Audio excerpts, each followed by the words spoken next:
इस दौर के रस्म रिवाजों से, इन तख्तों से, इन ताजों से जो जुल्म की कोख से जनते हैं, इंसानी खून से पलते हैं, जो नफरत की बुनियादें हैं और खूनी खेत की खादें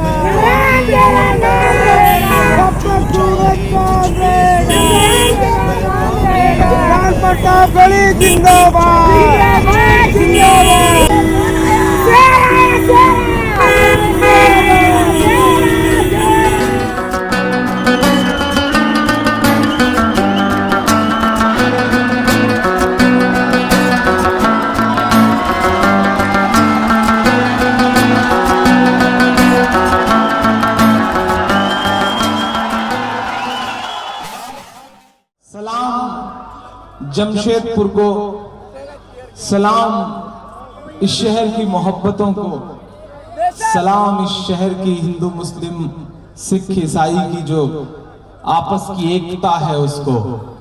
इस शहर को भी निशाने पर लेने की बहुत बार कोशिशें हुई हैं, जलाने की बहुत बार कोशिशें हुई हैं। पिछले कुछ दिनों जब सोशल मीडिया पे मैं मुसलसल खबरें पढ़ता रहा तो मन बड़ा घबराया सा हुआ था, लेकिन न जाने क्यों आपकी मोहब्बतों पे यकीन भी बहुत था। आपने अपने शहर को जलने से बचाया है। मैं सलाम करूंगा आप सबको और चाहता हूं कि ये मोहब्बतें इसी तरह बरकरार रहें। मैं 4 मिसरों से अपनी बात की शुरुआत करता हूं, जिन चीजों के लिए या तो बहुत बदनाम हूं या बहुत मशहूर हूं। कोशिश करता हूं कि आपको वहां तक पहुंचाऊं। सदर साहब ने बहुत अच्छी बात कही कि नाम नहीं आना चाहिए, पर्दे में रह के बात की जाए। सच है सर, हमारा भी मन करता है कि पर्दे में रह के ही बात की जाए, लेकिन पर्दे में रह करके बात तब हुआ करती थी जब सियासत भी पर्दे में रह के जुल्म किया करती थी। अब सियासत भी पर्दे में रह के जुल्म नहीं करती साहब। कैदियों को निकालती है, जीन्स टी शर्ट और जूता पहनाती है और ले जाकर के मार देती है और कोई सवाल तक नहीं कर पाता साहब। कब तक चुप रहा है, कब तक पर्दे में बात की जाए। अब तो पर्दादारी बड़ी मुश्किल है, लेकिन आपका हुक्म है, मैं कोशिश करूंगा कि मैं पर्दे में रह के बात करूं। मैं 4 मिसरे पढ़ता हूं साहब कि और कितना हमें बर्बाद करोगे साहिब। पढ़ता हूं, दुआएं मांगता हूं, अगर आपका हुक्म पूरा कर पाया हूं तो आपकी भी दुआएं मिले मुझे। कि और कितना हमें बर्बाद करोगे साहिब, क्या सितम और नया ईजाद करोगे साहिब। भोपाल, मिनहाज अंसारी, नजीब से लेकर के कतार में मरे हुए 75 से ज्यादा इस देश के लोग। मैं मिसरे पढ़ता हूं, आप पहुंच जाइएगा मेरे इशारे तक तो मुझे दुआएं दीजिएगा। कि और कितना हमें बर्बाद करोगे साहिब, क्या सितम और नया ईजाद करोगे साहिब। खुद के औलाद नहीं है तो बताओ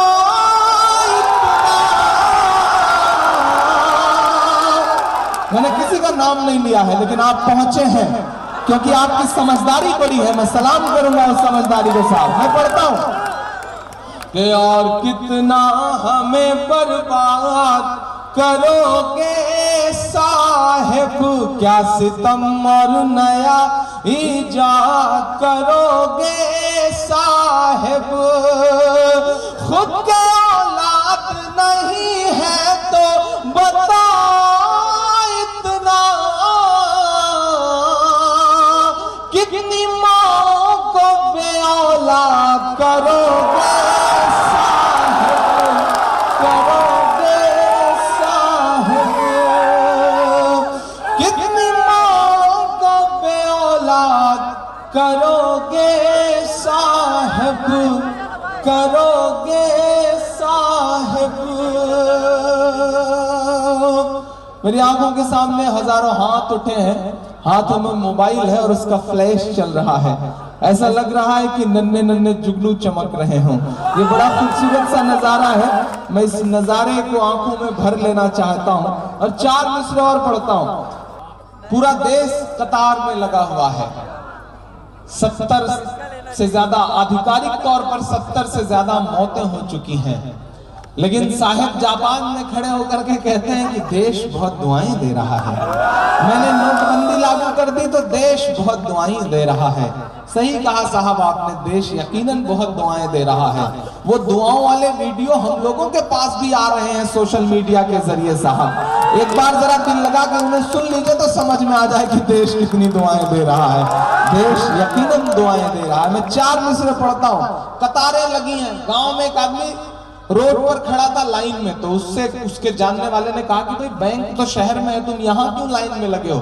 तो उसने कहा कि बैंक तो शहर में है लेकिन लाइन गांव तक आ गई है। हालत यह है। एक आदमी ने दरवाजा खटखटाया, अंदर से एक बच्चे ने झांक के माँ से कहा कि मम्मी कोई दाढ़ी वाले बाबा आए। तो मम्मी ने कहा कि बेटा वो तुम्हारे पिताजी हैं, 6 दिन पहले नोट बदलवाने गए थे, आज बैंक से लौट आए, दाढ़ी बढ़ गई है।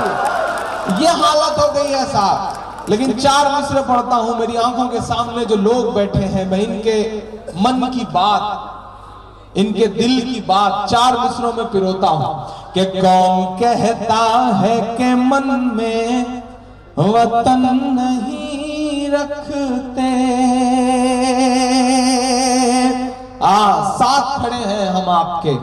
अगर सच में देश हित में किया गया फैसला होता तो हम साथ खड़े होते आपके। लेकिन साहब देश हित का ठेका सिर्फ अवाम ने थोड़ी ले रखा है।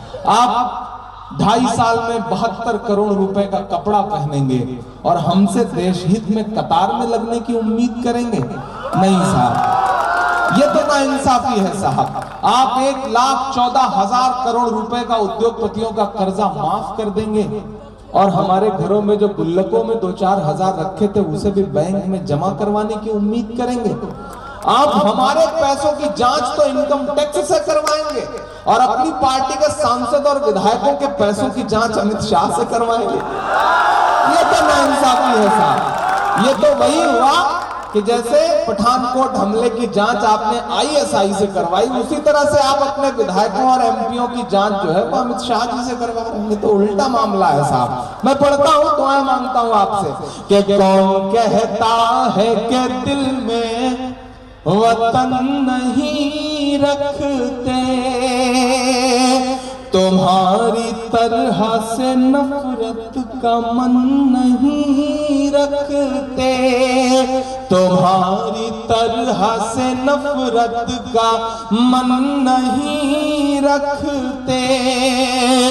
नोटबंदी से डराओ ना हमें, हम वो हैं।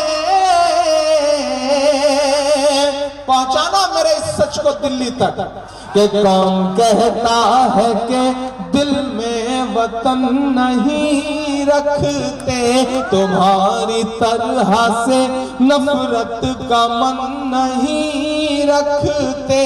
नोटबंदी से डराओ ना हमें, हम वो हैं।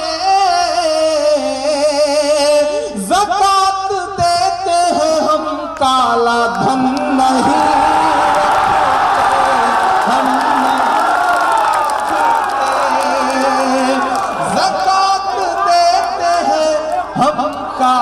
धन नहीं रखते, हम नहीं रखते। फिर से पढ़ूं।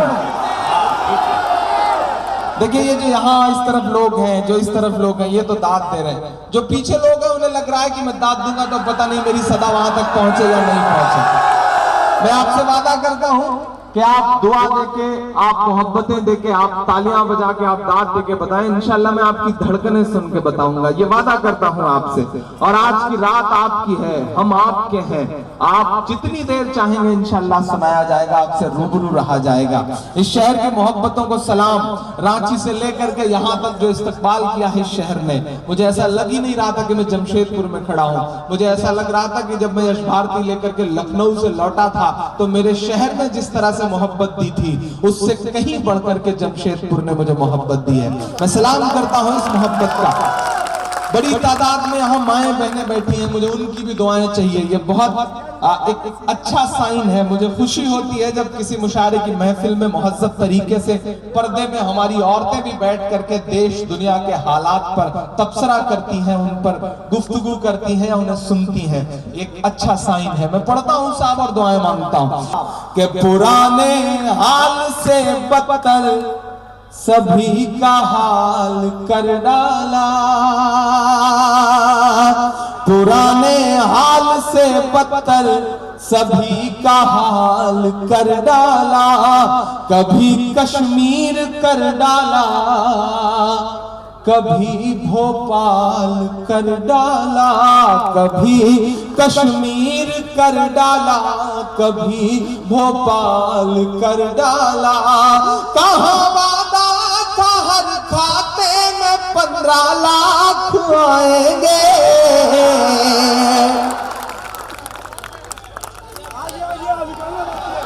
सही बात है ना भाइयों बहनों? मैं सही बोल रहा हूं कि नहीं बोल रहा हूं? सही बोल रहा हूं साहब। एक पढ़ी लिखी बात सुनना, पढ़े लिखे लोग बैठे हैं।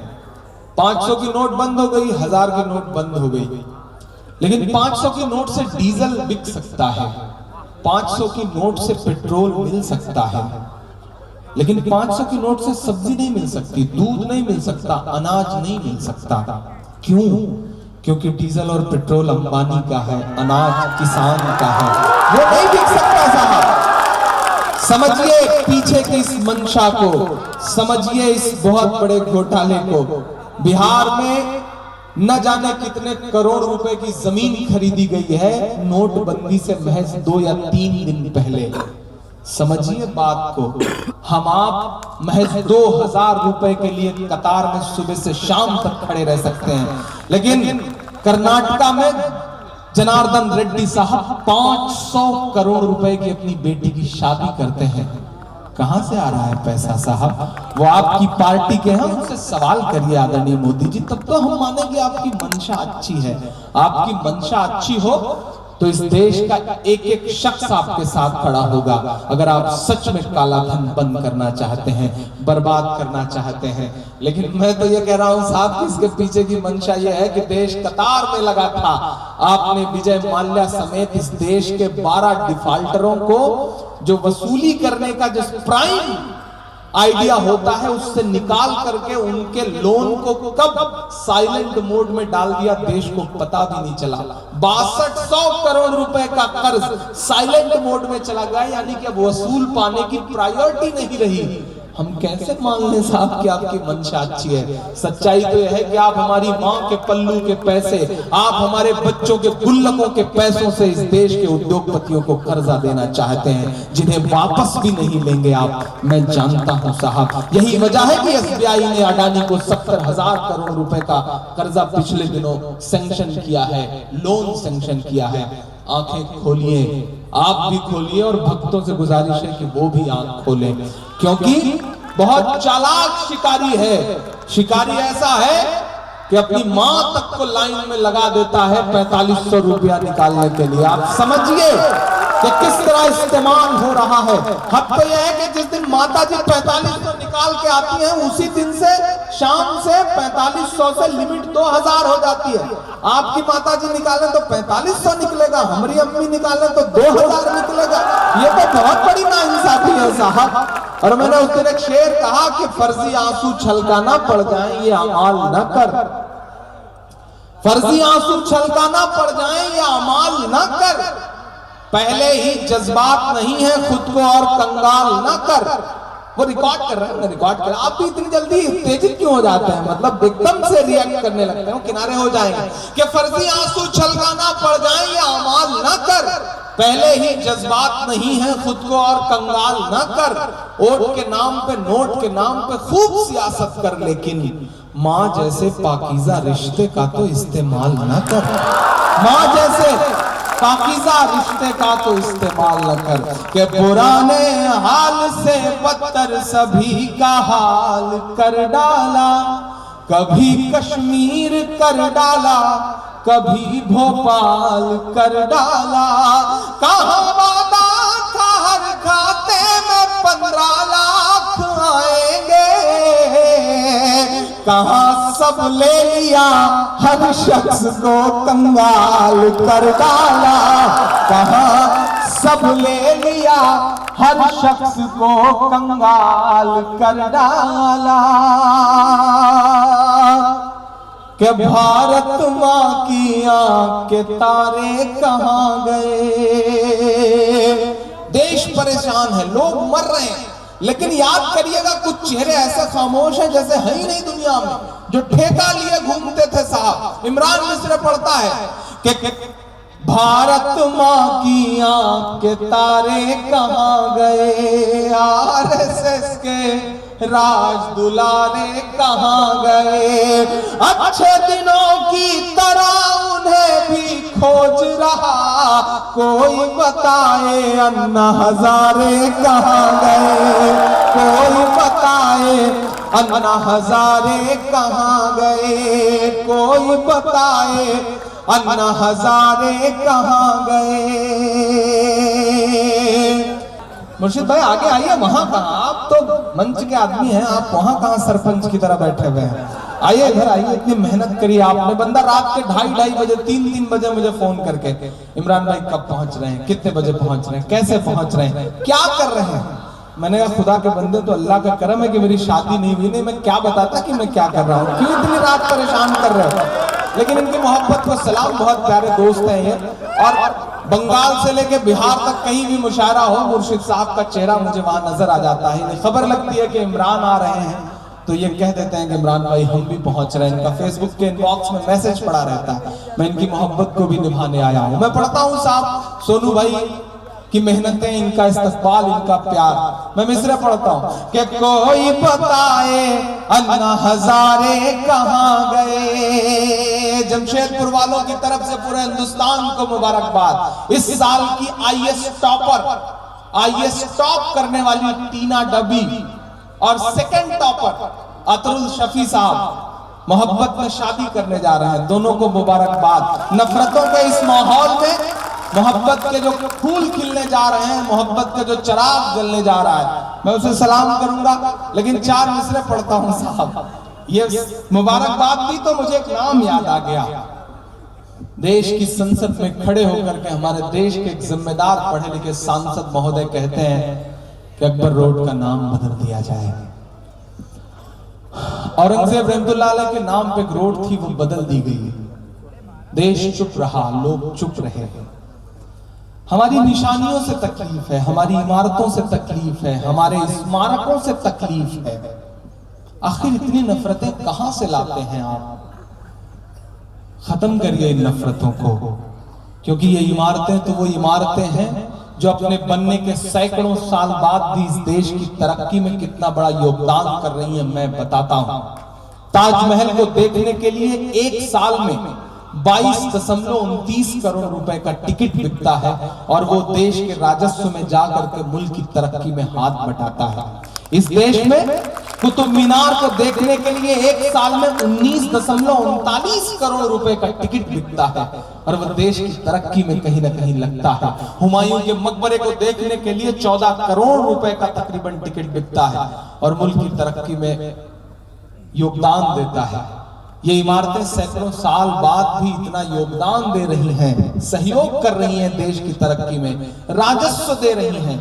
लेकिन आप हैं कि हमारी निशानियां बदल देना चाहते हैं, हमारे नाम बदल देना चाहते हैं। और जिन्होंने ये अभियान शुरू किया है उनका नाम है सुब्रमण्यम स्वामी। और उनका सिर्फ एक और परिचय है, माफ करिएगा सदर मोहतरम साहब, नाम लेना पड़ रहा है, माफ करिएगा मुझे, लेकिन मैं नाम लेके कहता हूं कि उनका नाम है सुब्रमण्यम स्वामी, जो नफरतों की मुहिम चलाए हुए हैं नाम बदलने की। लेकिन उनका एक परिचय और देता हूं, उनका नाम है सुब्रमण्यम स्वामी, उनकी बेटी का नाम है सुभाषिनी और उनके दामाद का नाम है नदीम हैदर। पहचानिए ऐसे दो गले चेहरों को, पहचानिए ऐसे दो चेहरा रखने वाले। वो दोनों मजहबों में हैं, वो सारी जगहों पे मौजूद हैं। मैं तो इस माइक पर खड़ा होकर पूरी जिम्मेदारी से ये बात कहता हूं कि ये जो हिंदुस्तान है ना, जिसका ख्वाब शंकर देखते हैं, जिसका ख्वाब कमल देखता है, जिसका ख्वाब इमरान देखते हैं, वो हिंदुस्तान किसी तोगड़िया साहब की जहरीली भाषणों से नहीं बनता है। वो हिंदुस्तान किसी बुखारी साहब के उल जलूल फतवों से भी नहीं बनता है। वो हिंदुस्तान तो उससे बनता है कि जब मुंबई अटैक के बाद मुंबई का पूरा मुसलमान इकट्ठा होकर के सरकार को लिखित तौर पे देता है कि हम अपनी कब्रिस्तानों में दहशतगर्दों को दफनाने की इजाजत नहीं देंगे। हिंदुस्तान तो उससे बनता है। मैं उस हिंदुस्तान का हामी हूं साहब। अरे हिंदुस्तान तो उससे बनता है कि जब पाकिस्तान के खिलाफ विश्व कप में मैच होता है, चाहे पहले बल्लेबाज कामरान अकमल को आउट करना हो या आखिरी बल्लेबाज मिसबाहुल हक को गेंद लेकर के जहीर खान दौड़ते हैं, हिंदुस्तान तो उससे बनता है साहब। मैं उस हिंदुस्तान का हामी हूं और हिंदुस्तान को आप ही दिल में नहीं रखते।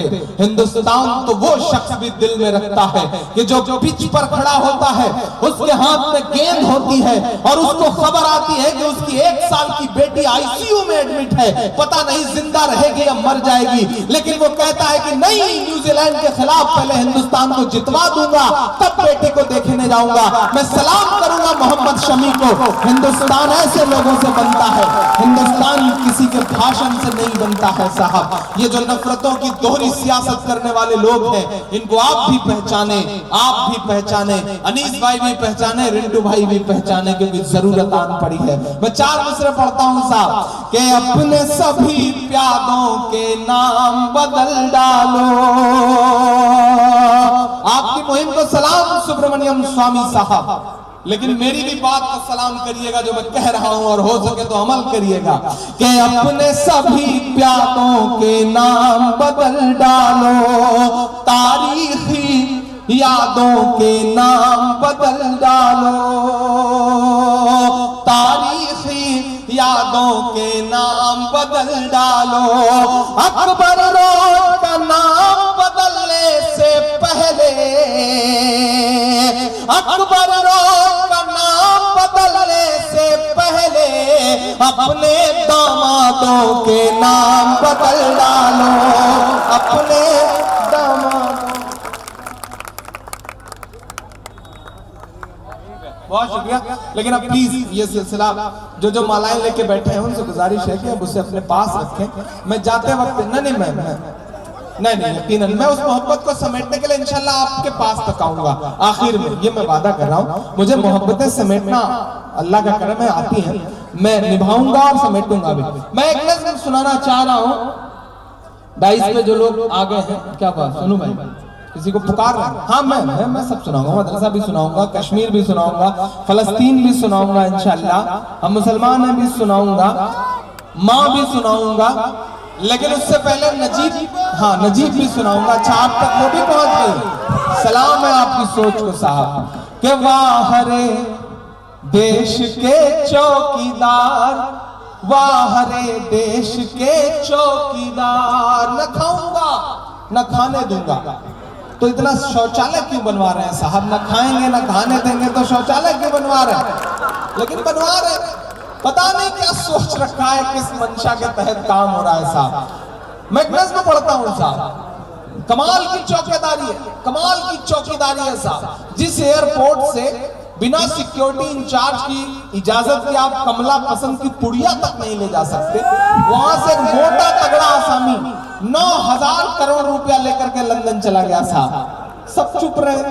मैं नज़्म पढ़ता हूं कि वाह रे देश के चौकीदार, वाह रे देश के चौकीदार, विजय माल्या नाक के नीचे से हो गया फरार। वाह रे देश के चौकीदार, वाह रे देश के चौकीदार, देश के चौकीदार, वाह रे देश के चौकीदार। के देश चलाना चाय बनाने जैसा काम नहीं है। आज याद आ रहे हैं मनमोहन सिंह, आज याद आ रहे हैं जब इकोनॉमी फंसी है, जब जीडीपी डाउन जा रही है, तब याद आ रहे हैं मनमोहन सिंह। तब मैं ये दूसरा जोड़ देता हूं कि वाह रे देश के चौकीदार, वाह रे देश के चौकीदार। बलदेव जी और सामने जो चचा बैठे हैं, दोनों की खास तौर से दो मांगता है इस मिसरे पे। वाह रे देश के चौकीदार, तुमसे ज्यादा सरदार था वो पिछला सरदार। वाह रे देश के चौकीदार, वाह रे देश के चौकीदार, तुमसे ज्यादा सरदार था वो पिछला सरदार। वाह रे देश के चौकीदार, वाह रे देश के चौकीदार, के देश चलाना चाहे बनाने जैसा काम नहीं है, नफरत वाली राय बनाने जैसा काम नहीं है। एक किसान ना कर्ज चुकाए तो फांसी का फंदा। एक साल में, महज एक साल में महाराष्ट्र में 3539 किसानों ने महज कुछ लाख रुपए का कर्ज ना अदा कर पाने की वजह से खुदकुशी की है। और आप कहते हैं अब की बार किसानों की सरकार। कैसे मान लूं साहब, कैसे यकीन करूं साहब, आप लाखों करोड़ रुपए का कर्जा उद्योगपतियों का माफ कर देंगे। आप पाकिस्तान जब बिना बताए बिना दावत के जाएंगे तो आपके विमान में उद्योगपति रहेंगे, और आप कहते हैं कि अब की बार किसानों की सरकार। कैसे मान लो साहब कि एक किसान ना कर्ज चुकाए तो फांसी का फंदा, और मालिया लंदन घूमे बाहर तेरा धंधा, और मालिया लंदन घूमे बाहर तेरा धंधा, जिसे जेल में होना था वो घूम रहा लंदन है, जिसे जेल में होना था वो घूम रहा लंदन है। राष्ट्र भक्त सब चुप बैठे हैं, अजब दोगलापन है। राष्ट्र भक्त सब चुप बैठे हैं, अजब दोगलापन है। जो ये बातें कह दे वो हो जाएगा गद्दार। वाह रे देश के चौकीदार, वाह रे देश के चौकीदार। बात चौकीदार की है, बात चौकीदार की चौकीदारी की है। तो उस चौकीदार के घर से महज 4-4.5 किलोमीटर दूर बैठी एक मां के आंसुओं से रूबरू करवाता हूं आपको। दिल्ली में टॉप क्लास की यूनिवर्सिटी है जिसका नाम है जवाहरलाल नेहरू यूनिवर्सिटी। वहां एक बच्चा एडमिशन लेता है, होनहार बच्चा जिसका जामिया के एंट्रेंस में भी एडमिशन हो जाता है, वो क्लियर कर लेता है, एएमयू का एंट्रेंस भी और जेएनयू का भी।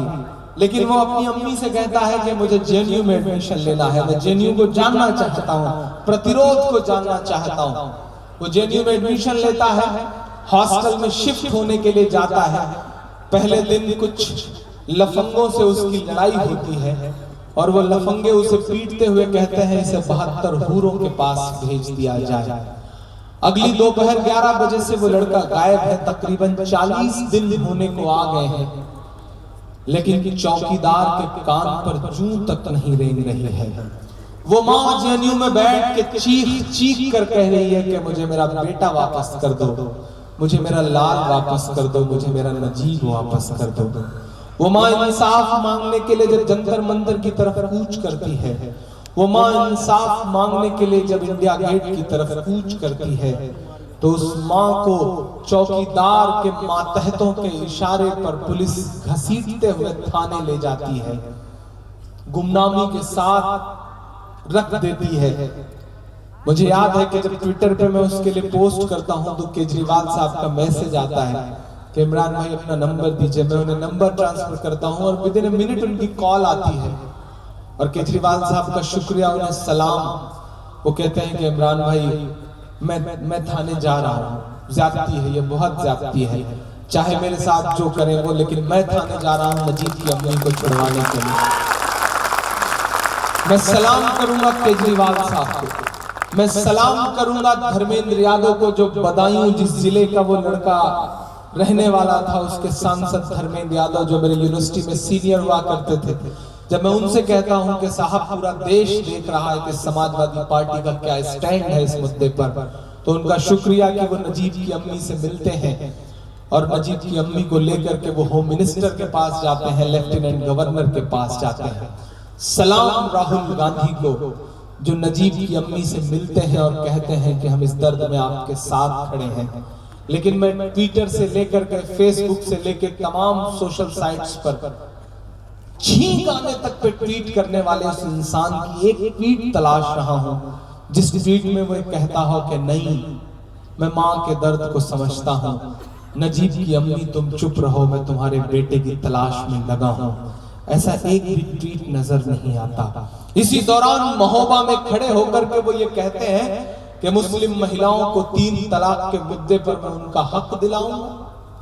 तब मुझे चिल्ला के कहना पड़ता है कि महज पीएम नहीं है आप उन्मादी लफंगों के, महज पीएम नहीं है आप उन्मादी लफंगों के, जरा सा वक्त हिंदुस्तान के अमनो चैन को दीजिए, हमारी औरतों को हक बराबर बाद में देना, ये हक पहले तो साहिब जी जशोदा बेन को दीजिए,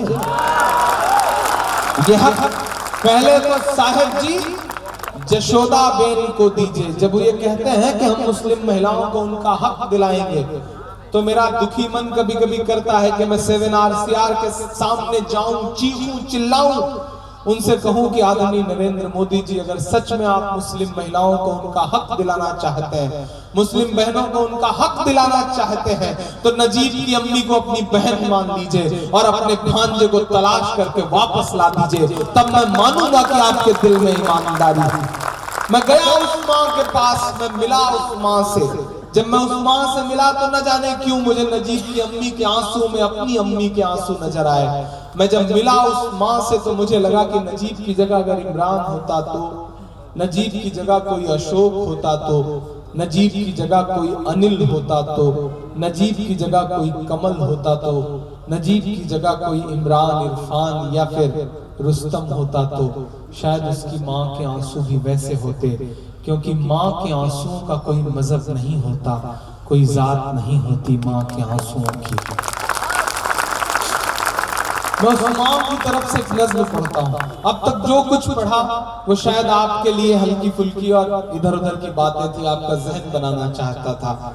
मैं एक जिम्मेदारी भरी नज़्म सुनाना चाहता हूँ। अपने बड़े बुजुर्गों से खुसूसी दुआएं मांगता हूँ मैं इस नज़्म पर। सर पढ़ता हूँ एक नज़्म। सुना था कि बेहद सुनहरी है दिल्ली, समंदर सी खामोश गहरी है दिल्ली। सफर करिएगा मेरे साथ इस नज़्म में, मेरी माँ बहनों की भी दुआएं मिले, थोड़ा सा आप सब जुड़े साथ। के सुना था कि बेहद सुनहरी है दिल्ली, समंदर सी खामोश गहरी है दिल्ली, मगर एक माँ की सदा सुन न पाए, मगर एक माँ की सदा सुन न पाए, तो लगता है गूंगी है बहरी है दिल्ली, मगर एक माँ की सदा सुन न पाए, तो लगता है गूंगी है बहरी है दिल्ली। मैं जब मिल के लौटा था नजीब की अम्मी से शंकर भाई, तो मैं बहुत देर तक रोता रहा, आंसू रुकने का नाम नहीं ले रहे थे। मेरे पास कलम और कागज नहीं थे, मोबाइल था, मैं मोबाइल के इनबॉक्स में ये नज़्म टाइप कर रहा था, नज़्म हो रही थी और स्क्रीन पर मेरे आंसू बारहा गिरते थे और मैं अपने ही आंसुओं को साफ करके फिर टाइप करता था इस नज़्म को। मेरे आंसुओं को जाया मत होने दीजिएगा, मेरे आंसुओं के साथ सफर करिएगा इस नज़्म में। मैं पढ़ता हूँ साथ के सुना था कि बेहद सुनहरी है दिल्ली, समंदर सी खामोश गहरी है दिल्ली, मगर एक माँ की सदा सुन न पाए तो लगता है गूंगी है बहरी है दिल्ली। वो आंखों में अश्कों का दरिया समेटे, वो उम्मीद का एक नजरिया समेटे। वो आंखों में अश्कों का दरिया समेटे, वो उम्मीद का एक नजरिया समेटे। यहाँ कह रही है वहाँ कह रही है, यहाँ कह रही है वहाँ कह रही है। तड़प कर के ये गुमा कह रही है।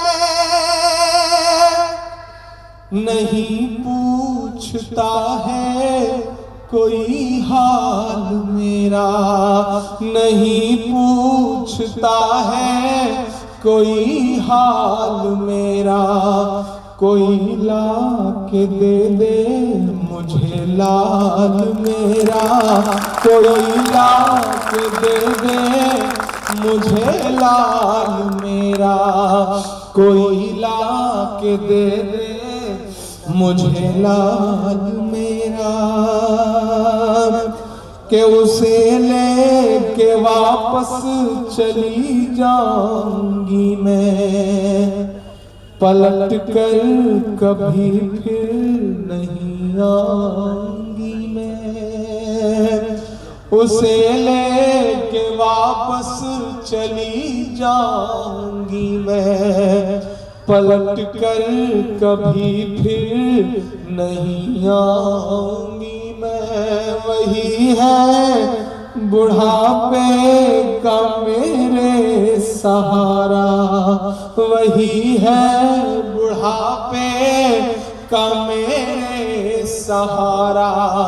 वो बिछड़ा तो जिंदा ही मर जाऊंगी मैं।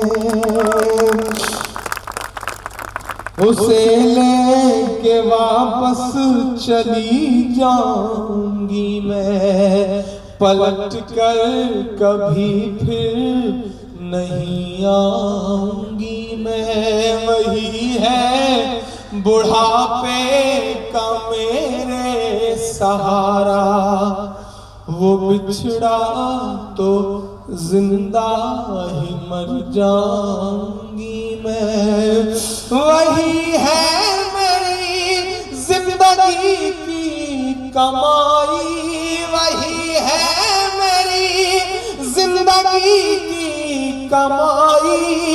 वही तो है सदियों का आमाल मेरा। कोई ला के दे दे मुझे लाल मेरा, कोई ला के दे दे मुझे लाल मेरा, कोई ला के दे दे मुझे लाल मेरा। हिंदुस्तान के हर टॉप मोस्ट टीवी चैनल्स के ऑफिसेज हैं महज 4 से 5 किलोमीटर दूर। देश का प्रधानमंत्री रहता है 5 किलोमीटर दूर, राष्ट्रपति रहते हैं 3.5 से 4 किलोमीटर दूर, हर बड़ा मिनिस्टर रहता है। लेकिन गली गली भटकती हुई अपने बेटे की तलाश में रोती हुई माँ के आंसू किसी को नजर नहीं आ रहे, सिर्फ इसलिए क्योंकि उसका नाम नजीब है। शायद सिर्फ इसलिए क्योंकि अब तो आंसू और लहू भी जात और मजहब देख के पहचाने जा रहे हैं। नाग और नागिन की वाहियात खबरें चला करके टीवी चैनलों पर पत्रकारिता का दम्भ भरने वाले पत्रकार चुप है। उनके लिए किसी की मां के आंसू कोई मतलब नहीं रखते साहब। मैं आखिरी बंद पढ़ता हूं इस नज्म का, मेरा गुस्सा बोलता है इस नज्म में।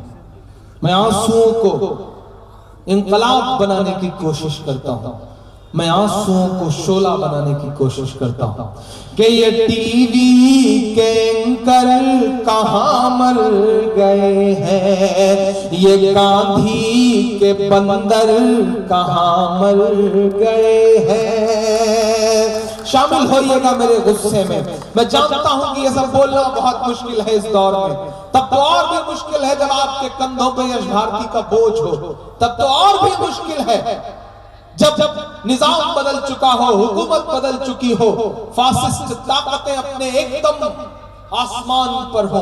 मुझे भी समझाया जाता है, अगर आपको लगता होगा कि चंद तालियां, चंद रुपए और चंद शोहरतें इस रिस्क का बदला हो सकती है, तो नहीं साहब, जिंदगी का रिस्क और तलवार की नोक पर चलना ये चंद शोहरतें और चंद पैसे और चंद तालियों के लिए नहीं है, ये आपके आंसुओं के लिए है, आपके जज्बों के लिए है, वक्त को बदलने के जुनून के लिए है। मुझे भी समझाया जाता है कि इमरान मोहब्बत की शायरी क्यों नहीं करते, जुल्फ आंचल लबो रुखसार पे अशार क्यों नहीं पढ़ते, तुम्हारी तो पर्सनालिटी को भी सूट करता है, क्यों नहीं पढ़ते। तब मैं उनसे कहता हूं कि मैं आईना हूं, दिखाऊंगा दाग चेहरों के, जिसे बुरा लगे वो सामने से हट जाए। मैं पढ़ता हूं ये बंद आखिरी, ये टीवी के एंकर कहाँ मर गए हैं, ये गांधी के बंदर कहाँ मर गए हैं, मेरी चीख और मेरी फरियाद कहना।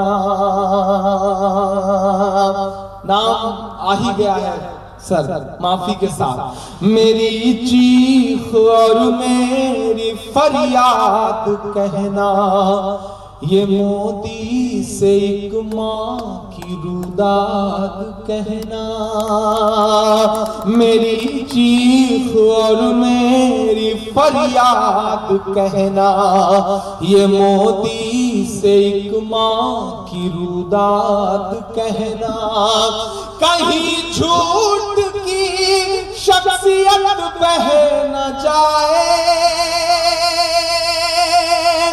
अब तक जिन्होंने हाथ नहीं खोला है मैं उन्हें भी कसम देता हूं, चौथे मिसरे पे आपका एक एक हाथ हवा में उठे, चौथे मिसरे पे डाइस के भी दोस्तों की शिरकत मांगता हूं। समीर भाई मैं पढ़ता हूं, कहीं झूठ की शख्सियत बह न जाए, ये नफरत की दीवार छत बह न जाए, ये नफरत की दीवार छत बह न जाए, है एक माँ के अश्कों का सैलाब साहिब, है एक माँ के अश्कों का सैलाब साहिब, कहीं आपकी सल्तनत बह न जाए।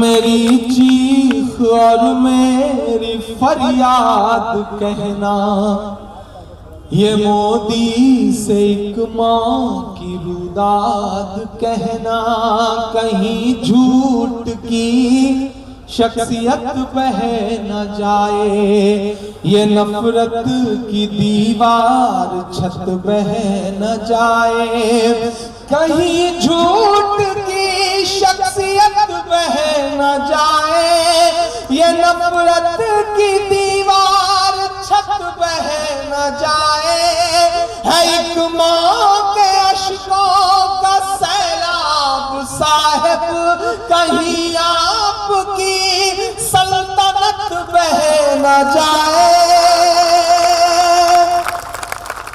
के उजड़ सा गया है गुलिस्तां वतन का,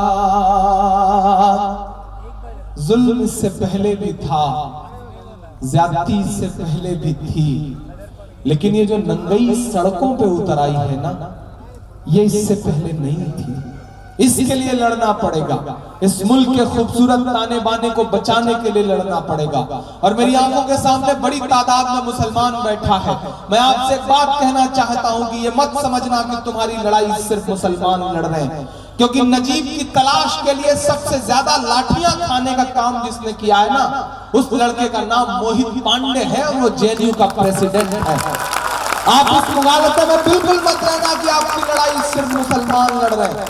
मैं जेएनयू के रविरंजन सिंह को, चेतना पांडे को, रवि प्रकाश को, अभिषेक को, सुशील को, शहला राशिद को, कन्हैया कुमार को और रवीश कुमार को सल्यूट करूंगा जो आपसे ज्यादा आपकी लड़ाई लड़ रहे हैं।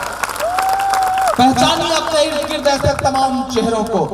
नफरत वाले जो लोग हैं उनकी तादाद बमुश्किल 10 से 12% है।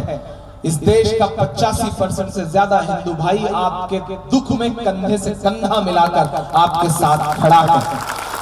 नफरतों को किनारे रखिए, मोहब्बतों से काम लीजिए, हिकमतों से काम लीजिए। मैं पूरी जिम्मेदारी से कह रहा हूं कि इस मुल्क के खूबसूरत ताने बाने को बचाने का काम जितना उनका है उतना आपका भी है। आप भी इस बात को समझ जाइए। नफरत वाली ताकतें एक चिंगारी फेंक देती हैं, शहर जल जाता है। चिंगारियों को बुझाने का काम आपका भी है, हिंदू भाइयों का भी है, सिख भाइयों का भी है। मैं शहर की कौमी एकजुटता को सलाम करूंगा। आप गुजरात गुजरात गुजरात चिल्लाते हैं, तसव्वुर करिए, लेकिन गुजरात के मसले को सच में जिसने अदालत तक ले जाने का काम किया उसका नाम तीस्ता सीतलवाड़ है और वो कोई मुसलमान नहीं है। ऐसे चेहरों को मजबूत करिए, ऐसे चेहरों को ताकत दीजिए। सल्यूट करिए शहीद हेमंत करकरे को, सल्यूट करिए शहीद हेमंत करकरे को जिन्होंने इंसाफ के लिए अपनी जान कुर्बान कर दी। सल्यूट करिए, सल्यूट करिए आईपीएस संजीव भट्ट को, जिस शख्स ने अपनी आईपीएस की नौकरी को ठोकर मारते हुए कहा कि गुजरात का जो सच है वो मैं बताऊंगा, मेरी नौकरी रहे या चली जाए। नौकरी चली गई लेकिन उस शख्स ने सच बताया। सल्यूट करिए ऐसे चेहरों को, सल्यूट करिए अपने इर्द गिर्द रहने वाले ऐसे लोगों को, सल्यूट करिए अरुंधति रॉय को, सल्यूट करिए प्रशांत भूषण जैसे लोग जो इंसाफ बचाने की आखिरी उम्मीद लेकर के रात के 2:30 बजे सुप्रीम कोर्ट की चौखट पर खड़े होते हैं। सल्यूट करिए बलदेव जी जैसे लोगों को, सल्यूट करिए रिंटू भाई जैसे लोगों को, या आपके इर्द गिर्द जो भी मोहब्बतों के बात करने वाले लोग हैं उन्हें मजबूत करिए, क्योंकि आप जिस मजहब के मानने वाले हैं वहां आप पर रोज कूड़ा फेंका जाता था, लेकिन एक दिन कूड़ा नहीं फेंका गया तो आप उस बुढ़िया का हाल चाल लेने के लिए उसके घर गए। आप उस मजहब के मानने वाले हैं। ये गलत लोग हैं, मीडिया के दोस्त मेरी इस बात को नोट करें। ये गलत लोग हैं जो इस्लाम का चेहरा बन गए हैं। मैं मना करता हूं, मैं खारिज करता हूं, मैं इनकार करता हूं। ये आईएसआईएस जैसे संगठन या आईएसआई जैसे संगठन ये इस्लाम के अलंबरदार नहीं हो सकते। हम खारिज करते हैं इन्हें, इस डाइट से मजम्मत करते हैं ऐसे लोगों की, क्योंकि इस्लाम कभी दहशतगर्दी की इजाजत नहीं दे सकता। दुनिया कहती है कि इस्लाम नाहक खून बहाने की इजाजत देता है। जमशेदपुर वालों, जो मजहब वजू करते हुए नाहक पानी बहाने तक की इजाजत न देता है, वो नाहक खून बहाने की इजाजत कैसे दे सकता है? मना करिए ऐसे लोगों को, ठुकराइए ऐसे लोगों को, क्योंकि ये लोगों ने आपके मजहब को गैरों से ज्यादा बदनाम किया है। ये इस्लाम का चेहरा नहीं हो सकते, क्योंकि मैं पूरी जिम्मेदारी से कह रहा हूं कि जिस तरह बिस्मिल्लाह कह करके शराब पीने से हराम शराब हलाल नहीं हो जाती, उसी तरह अल्लाह अकबर कह करके किसी मासूम का कत्ल कर देने से वो कत्ल जायज नहीं हो जाता है। साहब, मैं मजम्मत करता हूं, मैं मजम्मत करता हूं कि उजड़ सा गया है गुलिस्तां वतन का, उजड़ सा गया है गुलिस्तां वतन का, नहीं तो ये भारत था खुशहाल मेरा, कोई ला के दे दे मुझे ला। मदरसा पर मदरसे के लिए, हाँ अच्छा, मदरसे वाली नज़्म की फरमाइश है। आपका हुक्म है, मैं हाँ अच्छा है क्या सदर साहब? यहाँ ढेर सारे लोग ऐसे हैं जो दूसरे की मोटरसाइकिल पे बैठ के आए हैं, जब तक वो ना जाए तब तक जाएं कैसे?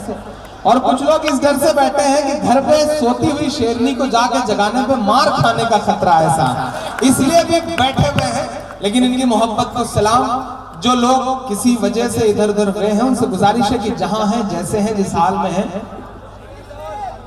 अच्छा, भाईजान ने बताया कि मैं अपनी शेरनी के साथ आया हूं, इससे पता चलता है कि साथ कितने सीधे साधे हैं। मैंने पहली बार किसी गाय को शेरनी के साथ आए हुए देखा है साहब। ये बिल्कुल गाय है, आप समझ लीजिए मर्दों की। अल्लाह इन्हें सलामत रखे, अल्लाह इनके जज्बे को सलामत रखे। जो मोहब्बत करते हैं ये भाभी से, वो सलामत रहे, इन्हें सलाम। मुझे नज़्म पढ़ने के लिए हुक्म हुआ है, लेकिन मैं 4 मिसरे पहले पढ़ देता हूं। मैं झारखंड में खड़ा हूं और शंकर भाई बिहार से आए हैं। बिहार से आए हैं तो फिर 4 मिसरे तो बनते हैं साहब। कि दूध ने चाय को हरा डाला। शंकर भाई सिंबल देखिए, बिहार का इलेक्शन और इमरान के मिसरे। कि दूध ने चाय को हरा डाला, सच ने अन्याय को हरा डाला, कर दिया ये बिहार ने साबित, कर दिया ये बिहार ने साबित, भैंस ने गाय को हरा डाला, भैंस ने गाय को हरा डाला। वो सब सुनाऊंगा जो आप सुनना चाहते हैं, क्योंकि दायरे में सिमट के आया है, हर रवायत से हट के आया है। आंधियों को जरा खबर कर दो, आंधियों को जरा खबर कर दो, शेर वापस पलट के आया है, शेर वापस पलट के आया है। एक नज़्म सुनाने की ख्वाहिश है, जिस नज़्म ने मुझे झारखंड के और करीब किया है। आप से मेरा ख्याल है कि 4-5 घंटे की दूरी होगी। आपके यहाँ एक शहर है जामताड़ा, एक नज़्म सुनाऊं अगर आप कहें तो। मैं दिनों उस नज़्म को पूरे हिंदुस्तान में पढ़ रहा हूं।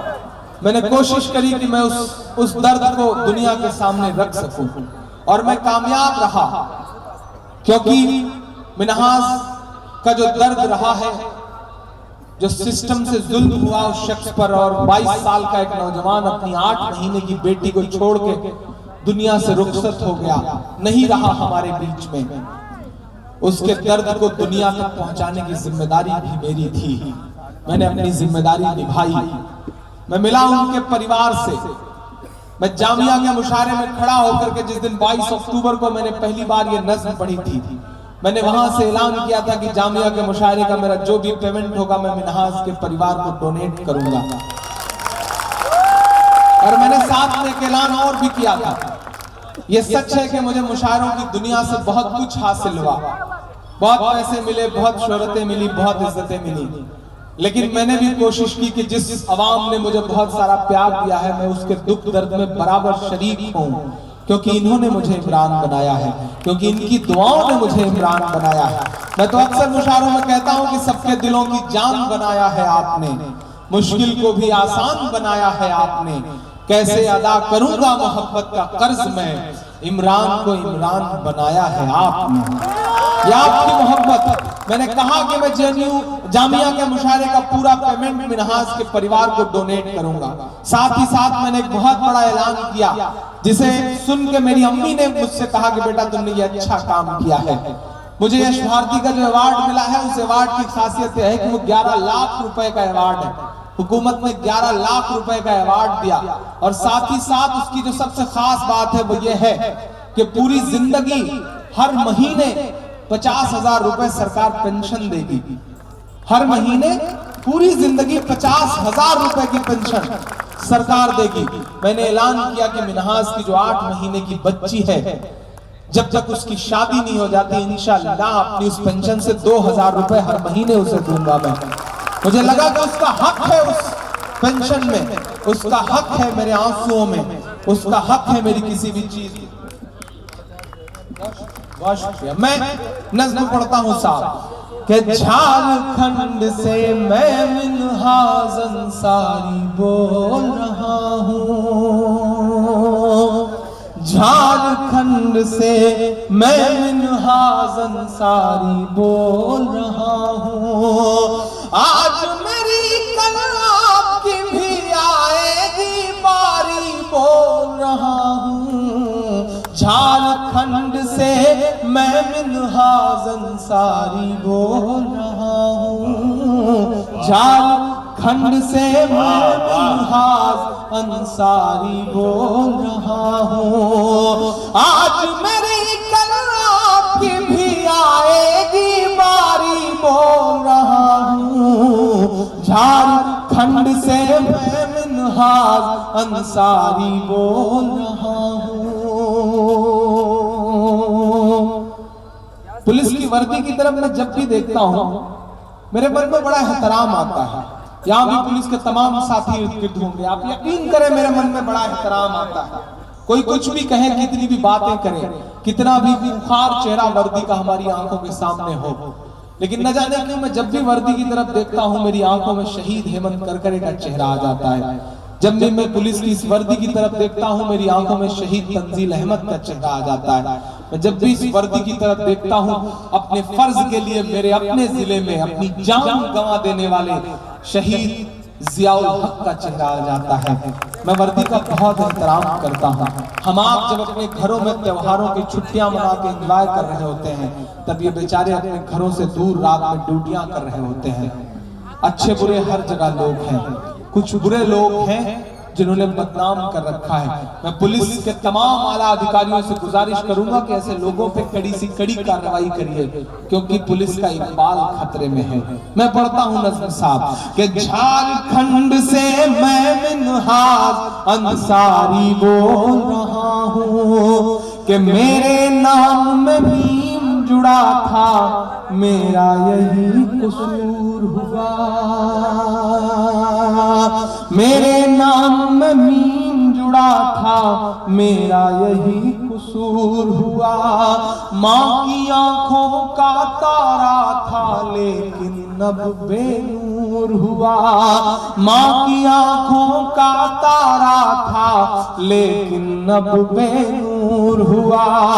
गाय के नाम पे मुझ जैसे मजलूम को जिंदा मार दिया, गाय के नाम पे मुझ जैसे मजलूम को जिंदा मार दिया।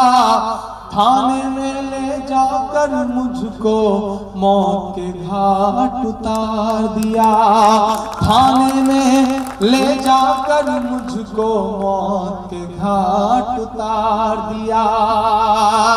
थाने की दीवार पे बिखरा जो मेरे खून का कतरा है।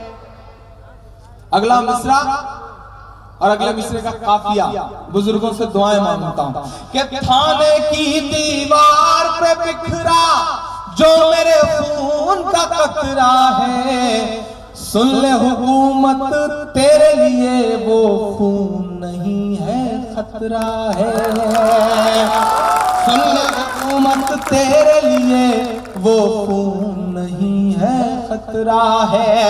लहू नहीं, लहू नहीं ये इंकलाब की है चिंगारी बोल रहा हूँ। झारखंड से मैं मिन्हाज अंसारी बोल रहा हूँ, झारखंड से मैं मिन्हाज अंसारी बोल रहा हूँ। बहुत शुक्रिया।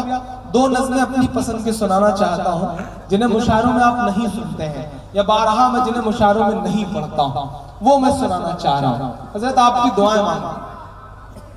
हाँ, अखलाक भी सुना दूंगा इंशाल्लाह, लेकिन उससे पहले एक बिल्कुल ऐसी नज़्म सुनिए जो इस वक्त की जरूरत है। हमारी आपकी आंखों के सामने सोशल मीडिया के जरिए म्यांमार की ऐसी ऐसी तस्वीरें आ रही हैं, बर्मा की ऐसी ऐसी तस्वीरें आ रही हैं कि मासूम मासूम बच्चे हैं, खून है खून है खून है। मिलिट्री जुल्म कर रही है म्यांमार की, यूएनओ चुप है, दुनिया के तमाम ममालिक चुप हैं। रोहिंग्या जो मुस्लिम्स हैं वहां पर उनके साथ ज्यादती के इंतहा हो रही है, लेकिन जितने इंसाफ पसंद लोग हैं सब चुप हैं साहब।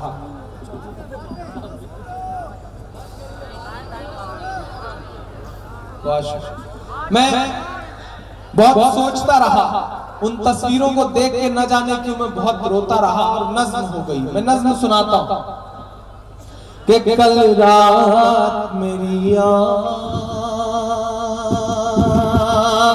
कल रात मेरी आँख ये कहते हुए रोई, कल रात मेरी आँख, भाईजान कल रात मेरी आँख ये कहते हुए रोई, बर्मा के मुसलमानों की आवाज सुने कोई, कल रात मेरी आँख, कल रात मेरी आँख ये कहते हुए रोई, बर्मा के मुसलमानों की आवाज सुने कोई, आवाज सुने कोई, कि दुनिया को चली लाश के मंजर नहीं दिखते, घरों में कैद करके जलाया जा रहा है साहब, कि दुनिया को चली लाश के मंजर नहीं दिखते, मुर्दा हुए एहसास के मंजर नहीं दिखते, हथियार लिए फिरते अहिंसा के पुजारी, और खून भरी प्यास के मंजर नहीं दिखते, दुनिया के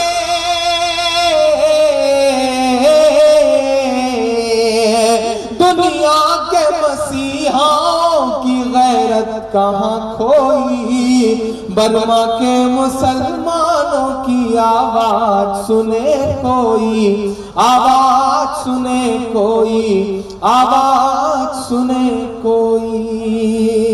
बहुत शुक्रिया। और जिन चीजों के लिए फरमाइशें हैं, मेरा मन कर रहा है मैं 4 मिसरे पढ़ दूं। मैं मदरसा जब मैं रांची से निकला तो मैंने कई जगह पोस्टर देखे, शरीयत बचाओ कॉन्फ्रेंस।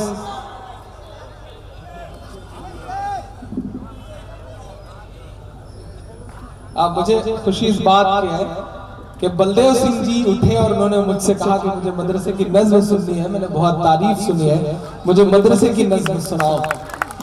उनका हुक्म है तो मैं कैसे टाल सकता हूँ। मेरे बड़े हैं, मेरे बुजुर्ग हैं, और उन्होंने मदरसे की नज़्म की फरमाइश करी है तो मेरी जिम्मेदारी बन जाती है कि मैं पहले वही नज़्म सुनाऊं। मैं पढ़ूं? इजाजत है? एक बार ताली बजा करके आप हुक्म दें कि मैं नज़्म शुरू करूं। कि मिला हमेशा चाहत का पैगाम मदरसों से, जुड़िएगा आप सारे लोग। कि मिला हमेशा चाहत का पैगाम मदरसों से, मत जोड़ो आतंकवाद का नाम मदरसों से, कोई इल्जाम मदरसों से, कोई इल्जाम मदरसों से। शंकर भाई बलदेव जी, मैं इलाहाबाद विश्वविद्यालय में हिंदी का विद्यार्थी हूँ, हिंदी का विद्यार्थी रहा हूँ, हिंदी लिटरेचर से पढ़ाई करी है मैंने। मदरसों में पढ़ाई का कोई सिलसिला नहीं रहा है कभी, लेकिन बड़े बुजुर्गों के कदमों में बैठ के जो वहां की सच्चाई मैंने देखी है, मैं इस देश का एक जिम्मेदार शहरी, इस देश का एक जिम्मेदार नागरिक नज़्म सुनाता हूं और आपसे दुआएं मांगता हूं साहब। कि मिला हमेशा चाहत का पैगाम मदरसों से, मत जोड़ो आतंकवाद का नाम मदरसों से, कोई इल्जाम मदरसों से। कि यहाँ कुराने पाक की हर लम्हा है तिलावत होती, यहाँ कुराने पाक की हर लम्हा है तिलावत होती, जर्रे जर्रे में हमदर्दी और मोहब्बत होती, और मोहब्बत होती, सच बोल रहा हूं, कभी नहीं हो सकता कत्ले आम मदरसों से। मत जोड़ो आतंकवाद का नाम मदरसों से, कोई इल्जाम मदरसों से। शंकर भाई असलम साहब, इस नज़्म से जुड़ा महज एक आधे मिनट का वाकया बताता हूं। इस नज़्म ने मुझे कहां कहां पहुंचाया है। मैं सऊदी अरब गया था, मुशारे में उम्रा करने के लिए गया। मदीने गया और मस्जिद नबवी में टहल रहा था। एक एक मंजर अपनी आंखों में भरना चाहता था। वहां ऐसा मंजर होता है कि आप एक एक मंजर, एक एक लम्हा आंखों में भर लेना चाहते थे। मैं टहल रहा था, एकाएक मुझे लगा कि प्यास की शिद्दत है, आब ज़मज़म पीना चाहिए। आब ज़मज़म के बकेट रखे रहते हैं, जो उम्रा करने या हज करने गए हैं वो दोस्त जानते हैं। ऐसे बकेट रखे हैं, गिलास रखे हैं, आप आब ज़मज़म निकालें और पिए। मैंने देखा कि एक जगह एक साहब आब ज़मज़म निकाल के दे रहे थे, लोग उनसे आब ज़मज़म लेते थे और पी देते थे। मस्जिद नबवी का वाक़या बताता हूँ। मेरे लिए यश भारती, पद्मश्री, पद्म भूषण या भारत रत्न से भी बड़ा अवार्ड है जो मैं आपको बताने चल रहा हूँ साहब। मुझे लगा कि मुझे आब ज़मज़म पीना चाहिए। मैं भी कतार में बिल्कुल 2-3 लोगों के बाद मेरा नंबर था। मेरा नंबर आया, उन्होंने आब ज़मज़म गिलास में निकाला और उठाया। मैं हल्का सा झुक के मैंने आब ज़मज़म का गिलास पकड़ा। उनकी नजर मेरे चेहरे पर पड़ी और उन्होंने लम्हा भर मुझे देख के कहा कि इमरान प्रतापगढ़ी। शायद वो मेरी जिंदगी का सबसे खूबसूरत लम्हा था कि मस्जिद नबवी में कोई मुझसे पूछे कि इमरान प्रतापगढ़ी। मैं बिल्कुल, मेरे रोए खड़े हो गए। मैं बिल्कुल, मेरी आंखें नम थी उन लम्हों में। मैंने कहा जी। उन्होंने अपना मोबाइल निकाला, 4-5 उनके दोस्त और थे, उनको आवाज दी और जल्दी जल्दी करीब बुलाया और फिर अपने मोबाइल का वीडियो गैलरी खोल के कहा कि ये देखो तुम्हारी नज़्म, मैं सिंध का रहने वाला हूँ और बेटा हमारी मस्जिदों में तुम्हारे लिए दुआएं होती हैं। ये हासिल हुआ है इस नज़्म से, ये मिला है मुझे। जब मैं मुशायरे की दुनिया में आया था असलम साहब, तो आप मुशायरे के तमाम मुशायरों की गड़ी समझते हैं। मुशायरे के बड़े शोरा मुझसे कहा करते थे कि तुम जो पढ़ते हो इसे अदब पर जगह नहीं मिलेगी, तुम जो पढ़ते हो इसे किताबों में नहीं पढ़ाया जाएगा तुम्हारे मरने के बाद। तब मैं आपकी दुआओं के भरोसे न जाने किस कॉन्फिडेंस की वजह से उनसे कह देता था कि हो सकता है कि मैं मरने के बाद किताबों में ना पढ़ाया जाऊं, हो सकता है कि मैं मरने के बाद अदब में जगह ना पाऊं, लेकिन मैं ये जानता हूं कि इंशाअल्लाह मैं जीते जी आवाम के दिलों में जरूर जगह पाऊंगा। आज मुझे जगह हासिल है। जिस अवार्ड को पाने के लिए लोग दरबारों के चक्कर लगाते हैं, ये एकदम प्रैक्टिकल बात आपसे कह रहा हूं, दरबारों के चक्कर लगाते हैं। मैंने बचपन से सुन रखा है और बारहा सुन रखा है कि अवार्ड या तो दरबारों के चक्कर लगाने से मिलते हैं या हुकूमतों की तारीफ करने से मिलते हैं। जिस दिन मुझे फोन आया और ये कहा गया कि आप यश भारती अवार्ड के लिए चयनित हैं, उस दिन मुझे लगा कि नहीं यार, आवाम का दर्द गाने पर भी अवार्ड मिल सकता है, आवाम की आवाज बन के बोलने पर भी अवार्ड मिल सकता है। तमाम वो लोग जो मुसलसल खारिज करते थे, मेरी जितनी उम्र है उतने दिन से अवार्ड के लिए कोशिशें कर रहे थे, वो सब हैरत में थे कि ये क्या हो गया। लेकिन ये मेरी शायरी में कुछ ऐसा नहीं है कि मुझे अवार्ड मिल सके। ये सिर्फ और सिर्फ आपकी दुआओं के सदके में मिला है। मैं न्योछावर करता हूं आप पर अपना अवार्ड, अपनी शोहरतें, अपना सब कुछ, क्योंकि आपकी वजह से मैं इमरान हूं, मैं अवाम का शायर हूं। मैं शायद अदब का शायर नहीं हूं, मैं मानता हूं, लेकिन मैं अवाम का शायर हूं और अवाम की आवाज को नकारा नहीं जा सकता साहब। मैं पढ़ता हूं, मत जोड़ो आतंकवाद का नाम मदरसों से, कोई इल्जाम मदरसों से, चाहे शेखुल हिंद हो या फजले हक खैराबादी। कल बिजनौर में था, मैं इस मुशायरे में इस नज्म को पढ़ रहा था, मेरे सामने हजारों लोग खड़े होकर इस नज्म को मेरे साथ गा रहे थे, मुझसे पहले गा रहे। ये इनाम है मेरे लिए कि लोगों को मेरी नज्म याद है। मैं पढ़ता हूं साहब कि चाहे शेखुल हिंद हो या फजले हक खैराबादी, जंगे आजादी में सबने अपनी जान लड़ा दी, अपनी जान लड़ा दी।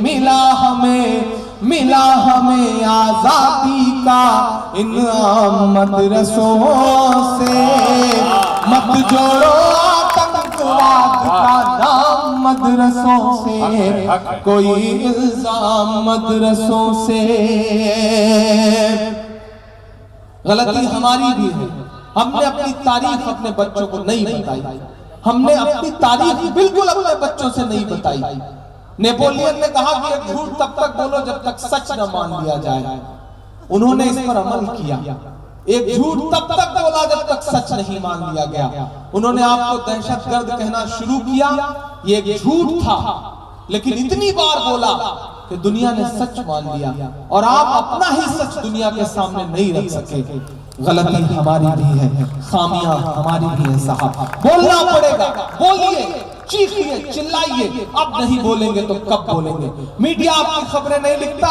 मुझे तो फख्र है जमशेदपुर की मीडिया पर। मैं पिछली बार आया था इस मुशायरे की, जिस तरह कवरेज उन्होंने दी, पूरे हिंदुस्तान में मैंने किसी प्रिंट मीडिया में किसी मुशायरे की इतनी अच्छी कवरेज आज तक कभी नहीं देखी है। मैं सलाम करूंगा, और मैं तो पूरी जिम्मेदारी से कह रहा हूं कि मेरे यश भारती अवार्ड में यहाँ की मीडिया कवरेज का बहुत बड़ा रोल है। क्योंकि जो मेरा पोर्टफोलियो गया था संस्कृति मंत्रालय को, उसमें यहाँ की खबरों के फोटो स्टेट जो लगते हैं उसकी स्कैनिंग कॉपी लगी थी, और उसे पढ़ करके तमाम बड़े अधिकारियों ने कहा, बाप रे, इतनी बड़ी भीड़, इतना बड़ा मुशायरा।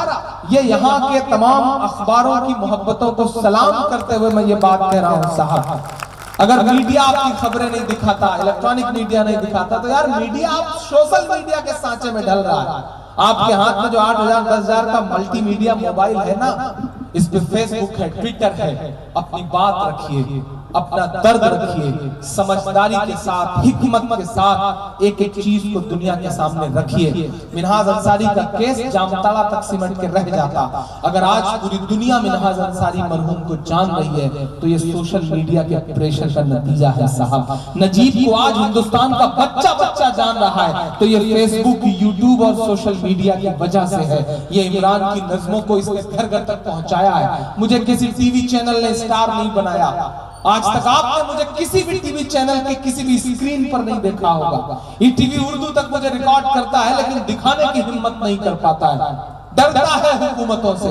लेकिन आज अगर मैं गांव-गांव में, घर-घर में, बच्चे की मोबाइल में, बच्चे के दिल में हूं, तो ये सोशल मीडिया का असर है साहब। सैल्यूट सोशल मीडिया को, जिसने हम जैसे न जाने कितने गुमनाम स्टार पैदा कर दिए। मैं पढ़ता हूं साहब कि चाहे शेखुल हिंद हो या फजले हक खैराबादी, जंगे आजादी में सबने अपनी जान लड़ा दी। मिला हमें आजादी का इनाम मदरसों से, मत जोड़ो आतंकवाद का नाम मदरसों से। के बड़ी जरूरत देश को जब किया कमाल इन्हीं ने। शंकर भाई इस देश का मिसाइल मैन अपनी 5वीं तक के तालीम चेन्नई के एक मस्जिद के बरामदे में बैठ के पूरी करता था, और बाद में इस देश को परमाणु संपन्न बनाता था। और सिस्टम कुछ भी प्रोपेगेंडा करे साहब, नहीं साहब हम बोलेंगे, बोलने का असर भी होता है। मैं बोल रहा हूं कि बड़ी जरूरत देश को जब किया कमाल इन्हीं ने। देश को एक से एक बढ़ करके दिया है लाल इन्हीं ने, दिया है लाल इन्हीं ने। 3 राष्ट्रपतियों के नाम गिनाता है इमरान। नई नस्लें याद करें इसे, और फिर कोई मदरसों के बारे में अंट बोले तो ये तीनों नाम उनके मुंह पर फेंक के मार देना कि निकले जाकिर फखरुद्दीन कलाम मदरसों से। मत जोड़ो आतंकवाद का नाम मदरसों से, कोई इल्जाम मदरसों से। आखिरी बंद से पहले का एक बंद पढ़ता हूं। 57 की जंग के बाद अंग्रेजों को लगा कि हिंदुस्तान पे हुकूमत बहुत मुश्किल है। हम लड़ रहे थे उस वक्त, हमसे छीनी गई थी हुकूमत। बहादुर शाह जफर के आखिरी वारिस थे हम। हमसे छीनी गई थी हुकूमत, हम लड़ रहे थे।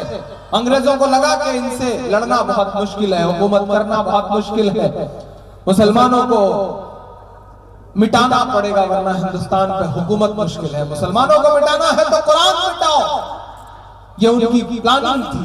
पश्चिमी उत्तर प्रदेश के तमाम इलाके इस बात के गवाह हैं। Doctor AP. भटनागर अपनी किताब में जिक्र करते हैं इसका कि एक साथ सैकड़ों उलेमा को फांसियां दी गई हैं और ये कहा गया कि इनकी लाशें तब तक मत उतरने देना जब तक आवाम के दिल से क्रांति और इंकलाब का भूत ना उतर जाए। इमरान एक बंद पड़ता है। अब तक जो कुछ कहा वो एक तरफ, ये एक बंद एक तरफ, क्योंकि इसे सुन के बारहा मेरी अम्मी मुझसे कहती हैं कि ये मुझे बहुत पसंद है, ये मुझे बहुत पसंद है। यहाँ जो लोग खड़े हैं ईमान में हरारत पैदा हो दूसरे मिसरे पे तो उसे तालियों में बदल देना कि जंगे आजादी में फिरंगी लाख कुरान जलाए।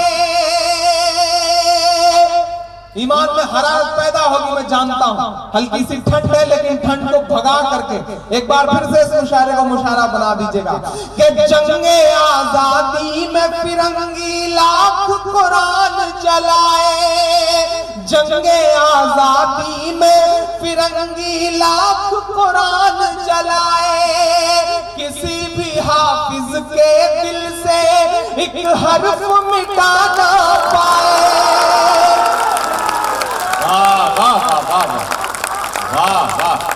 जिंदाबाद इमरान भाई, जिंदाबाद। जंगे आजादी में फिरंगी लाख कुरान जलाए, किसी भी हाफिज के दिल से एक हर्फ मिटा ना पाए, एक हर्फ मिटा ना पाए। लिया है अल्लाह ने ऐसा भी काम मदरसों से, मत जोड़ो आतंकवाद का नाम मदरसों से, कोई इल्जाम मदरसों से। आखिरी बंद पढ़ता हूँ इस नज़्म का और दुआएं मांगता हूँ आपसे। दामन भर के जाना चाहता हूँ इस जमशेदपुर से। आपने जितनी दुआएं दी हैं सलाम है इसे। मैं हिंदुस्तान के तमाम मुशायरों पर, इस एक मुशायरे पर तमाम मुशायरे में उछावर कर सकता हूँ, क्योंकि महज 5 शायरों के लिए पूरी रात भर मुशायरा चल रहा है।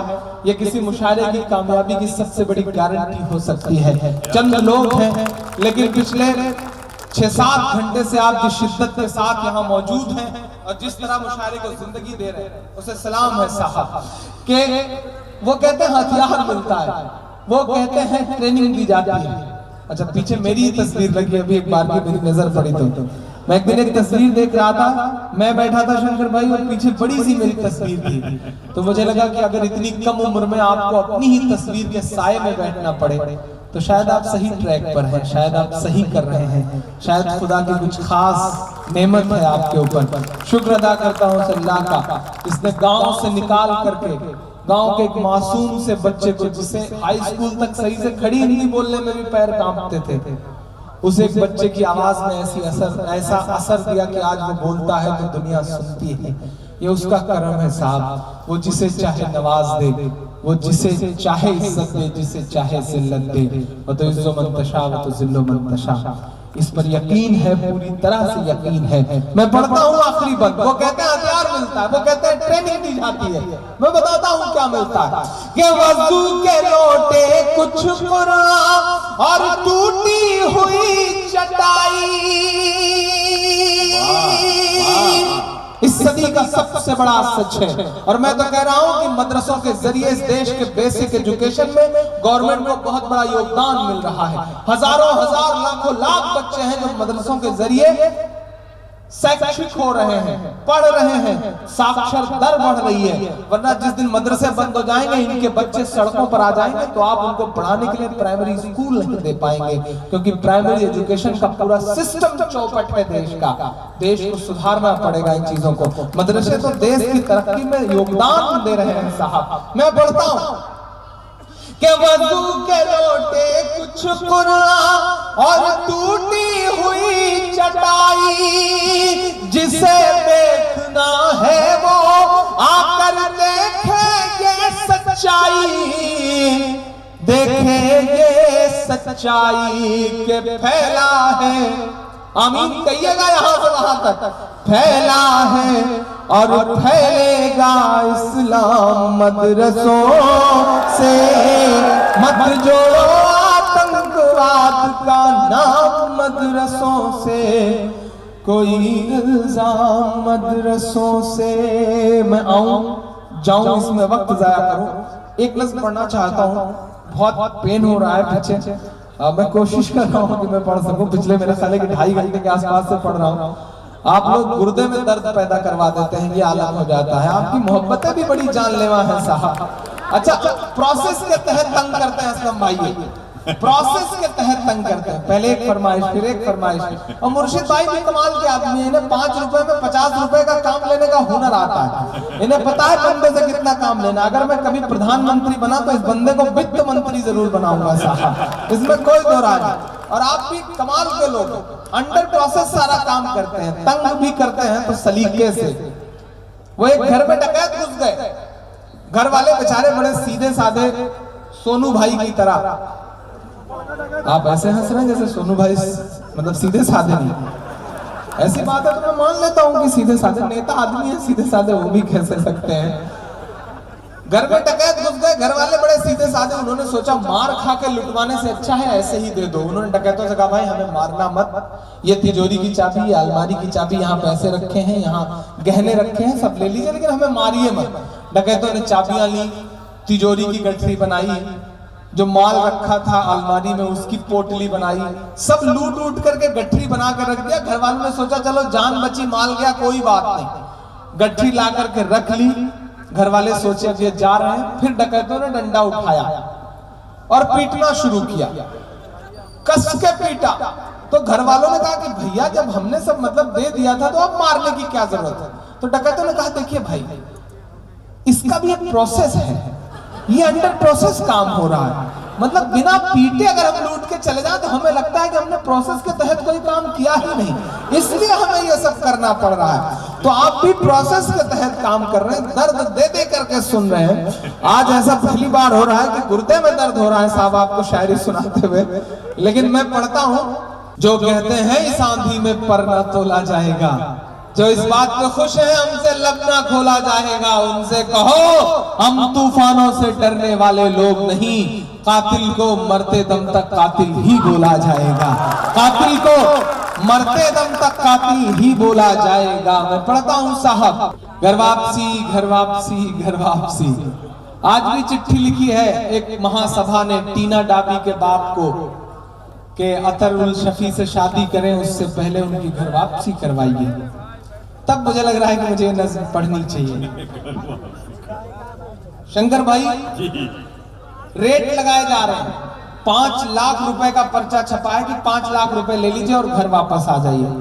आधा तो मेरी उंगलियों में दर्द इस माइक को सेट करने में शुरू से लग रहा है। जैसे इसे उठाता हूं ये बिल्कुल हुकूमत के मेयार की तरह नीचे बैठता चला जाता है। मैं इसे बार बार उठाने की कोशिश करता हूं या फिर नीचे बैठता चला जाता है। लेकिन मैं भी हूं कि एक हाथ से सहारा देके, बाहर से समर्थन देके सरकार को चलने पे मजबूर किए हुए हूं, क्योंकि मैं उत्तर प्रदेश से आया हूं, वहां राम नाइक है, यहाँ माइक है, वो ना उधर बोलने देते हैं ना ये इधर बोलने दे रहा है, लेकिन मैं कोशिश कर रहा हूं कि कुछ और बोला जा सके। घर वापसी घर वापसी घर वापसी, 5 लाख और 2.5 लाख का रेट लगाया साहब। लेकिन रेट लगाने वाले ये भूल गए कि साहब ये जो ईमान है, आप एक तराजू पे ईमान रख दे और एक तराजू पे पूरी कायनात रख दे, तब भी जो ईमान का पलड़ा है वो कहीं ना कहीं झुका नजर आएगा। क्योंकि ये हमारा ईमान है, हमारा यकीन है, हमारा विश्वास है, हमारी आस्था है, हमारी श्रद्धा है कि दुनिया कुछ नहीं है, दुनिया फानी है। जब दुनिया फानी है तो फिर किसी चीज का क्या मतलब, ये लाख और ये करोड़ क्या होते हैं साहब। आप घर वापसी चिल्ला रहे हैं, आप रेट लगा रहे हैं 5 लाख, लेकिन आप भूल जाते हैं कि दुनिया के सुपर पावर कंट्री में एक सुपर पावर माहौल में एक शख्स हुआ करता था। अल्लाह ने उसके पैरों में ऐसे थिरकन में ऐसा जादू दिया था शंकर भाई कि जब उसके पैर थिरकते थे तो दुनिया अरबों डॉलर लुटा दिया करती थी। लेकिन उसे कहीं सुकून नहीं मिला तो उसने अपने चचेरे भाई से कहा कि मुझे सुकून की तलाश है। चचेरे भाई ने कहा सुकून चाहते हो तो कुरान पढ़ो। उस शख्स ने कुरान पढ़ी और उसके बाद वो इस्लाम में दाखिल हुआ। उस शख्स का नाम था माइकल जैक्सन। कुछ बात तो है मेरे इस्लाम में, कुछ बात तो है मेरे इस्लाम में कि महज 22 साल में मुक्केबाजी का वर्ल्ड चैंपियन बनने वाला शख्स अपनी तमाम शोहरतों को एक किनारे रख करके मोहम्मद अली हो जाता है। कुछ बात तो है मेरे इस्लाम में, कुछ बात तो है मेरे इस्लाम में कि नफरतों की कितनी भी आंधियां चलाई जाएं, यूसुफ यूहाना कब मोहम्मद यूसुफ हो जाता है दुनिया समझ ही नहीं पाती है। कुछ बात तो है मेरे इस्लाम में, कुछ बात तो है मेरे इस्लाम में कि जिस मुक्केबाज के खौफ से दुनिया कांपती थी साहब, माइक टायसन, वो पिछले साल एहराम पहन करके काबे का तवाफ करता हुआ नजर आता है। कुछ बात तो है मेरे इस्लाम में। और आप रेट लगा रहे हैं 5 लाख का और 2.5 लाख का। नहीं साहब, कह रहा हूं मैं ये नाप कर तोल कर, अपने ईमान की आवाज पर बोल कर, अपने ईमान की आवाज पर बोल कर, ख्वाब घर वापसी का जो बुनते हैं वो। मैं बहुत दुश्वारी में पढ़ रहा हूं। मैं आया तो मुझे बुखार था, मैं थका हुआ था, मैं मुसलसल पिछली 16 रातों से घर नहीं जा पाया हूं, जाग रहा हूं, मुशायरे पढ़ रहा हूं, सफर कर रहा हूं, लेकिन आपकी तालियों ने मेरी थकन उतार दी, मेरा बुखार उतार दिया। और आप ऐसे लोग हैं जो अच्छों का बुखार उतार देते हैं, ये मैं जानता हूं जमशेदपुर वालों, लेकिन आपकी मोहब्बत वाली तालियों ने मेरा बुखार उतारा। अब थोड़ा सा आप पे ठंड का असर हुआ और मुझ पर दर्द का। अब आप अपनी ठंड भगाने वाली ताली बजाएं और मेरा दर्द भगाने वाली। मैं पढ़ता हूं साहब, कह रहा हूं मैं ये नाप कर तोल कर, अपने ईमान की आवाज पर बोल कर, ख्वाब घर वापसी का जो बुनते हैं वो, मेरी धड़कन सुने कान को खोल कर, हम मोहम्मद के इस्लाम की शान पर। देखना है कितनी मोहब्बत करते हैं आप अपने आका से, यहां से वहां तक शिरकत हो आपकी। हम मोहम्मद के इस्लाम की शान पर कल भी कुर्बान थे, अब भी कुर्बान है। हम मुसलमान हैं, हम मुसलमान हैं, हम मुसलमान हैं, हम मुसलमान हैं। और दाद अब इस मिसरे पर चाहिए कि मेरे भारत तेरी आन है, शान है,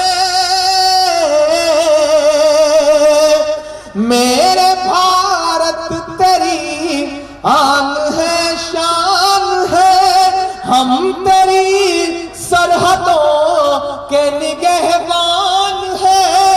हम मुसलमान हैं, हम मुसलमान हैं, हम मुसलमान हैं, हम मुसलमान हैं। थोड़ा सा वॉल्यूम बढ़ा देना कि हम तो फारस अरब से भी आए नहीं। मैं बहुत छोटा था शंकर भाई, तो जब मुझे सड़क पार करनी होती थी तो मेरे पड़ोस में सीताराम चाचा होते थे, मेरे पड़ोस में भगवती चाचा रहते थे, वो मेरी उंगलियां पकड़ करके मुझे सड़क पार करवाया करते थे। आज उस माहौल में थोड़ी ठंडक सी दिखाई पड़ती है। आज मैं अपनी ठीक ठाक सी गाड़ी में बैठ के उसी मोहल्ले से गुजरता हूं तो चेहरों पे जो मेरी उंगलियां पकड़ करके मुझे सड़क पार करवाया करते थे, उन चेहरों पे वो मोहब्बत नजर नहीं आती। कौन है जो माहौल में जहर घोल गया है? कौन है जिसने मोहब्बतों के ताने बाने को खत्म किया है? मैं पढ़ता हूं साहब कि हम तो फारस अरब से भी आए नहीं, तेरे अपने हैं हम तो पराए नहीं, तेरे अपने हैं हम तो पराए नहीं। इस तरह से सितम हम पे ढाए गए, इस तरह से सितम हम पे ढाए गए। मुद्दतें हो गई मुस्कुराए नहीं, मुद्दतें हो गई मुस्कुराए नहीं। कि मेरे पुरखों की जागीरदारी है ये। हिंदुस्तान की हजारों इमारतें गवाह हैं इन मिस्रों की। ट्रैवल एजेंसी खोले हुए लोग टिकट लेकर के खड़े हैं, ये कहते हैं कि पाकिस्तान चले जाओ। नहीं साहब, वो चाहते हैं कि हिंदुस्तान छोड़ दें हम। बताओ, भूत के डर से मकान छोड़ दें हम? नहीं छोड़ेंगे साहब। और हम क्यों हिंदुस्तान छोड़े? ये हिंदुस्तान हमारा है। जो हिंदुस्तान छोड़ने की बातें करते हैं वो बाय डिफॉल्ट हिंदुस्तानी हैं। हम बाय चॉइस हिंदुस्तानी हैं। हमने चुना है हिंदुस्तान को। 2 गुना ज्यादा हक है हमारा इस मुल्क पर, और हम इस मुल्क से प्यार करते हैं, इस मुल्क की चीजों से प्यार करते हैं। आप हमें नैतिकता का पाठ न पढ़ाएं। आप तो वो हैं कि राष्ट्रवाद की बड़ी बड़ी बातें करते हैं, लेकिन सर्जिकल स्ट्राइक के बाद शहीद हुए एक भी जवान के घर आज तक एक भी सेंट्रल गवर्नमेंट का मिनिस्टर शव यात्रा में शामिल होने नहीं गया है। वहीं दादरी में अखलाक का कातिल जो जेल में चिकनगुनिया से मर जाता है, उसकी लाश पर तिरंगा उड़ाया जाता है, और इस देश का संस्कृति मंत्री महेश शर्मा वहां जाकर के उस लाश को नमन करता है। तब मेरा मन करता है मैं उनसे कह दूं कि अच्छा मुहूर्त है इसी साल चला जाए, अच्छा मुहूर्त है इसी साल चला जाए, लेकर के तंबू तिरपाल चला जाए।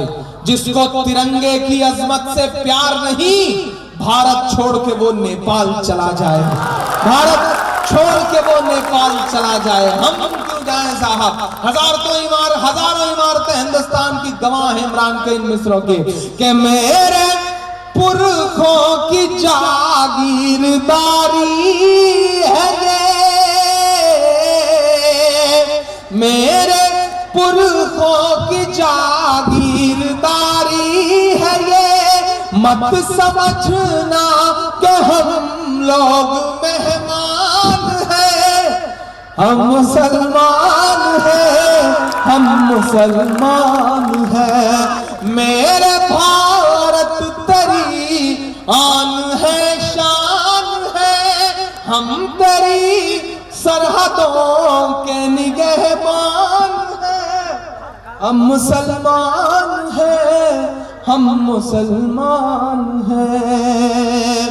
सोनू भाई ने चूड़ी टाइट करी तब माना ये माइक। हम शायर आदमी है, शरीफ आदमी, हमें चूड़ी टाइट करना आता ही नहीं, साला करें क्या? इस बंदे ने टाइट की, नेता आदमी ने चूड़ी टाइट करी, देखिए तुरंत मान गया ये माइक। कमाल है साहब। मैं आखिरी बंद पढ़ता हूँ इस नज्म का। शंकर भाई घर वापसी, घर वापसी, घर वापसी। अरे आप तो अच्छे की चूड़ी टाइट कर दिए हैं। तो नहीं साहब, मैं बड़ा शरीफ आदमी हूँ। ऐसा इल्जाम हम मासूम शायरों पर मत लगाइए भाई। मैं बड़ा शरीफ आदमी हूँ साहब। मैं तो बस अपने दिल का दर्द गा रहा हूँ। अब किसी को चुभ रहा है तो क्या कर सकता हूँ, इसका कोई इलाज भी तो नहीं। हम अपना दर्द तो गाएंगे, इसकी इजाजत हमें इस देश का संविधान देता है।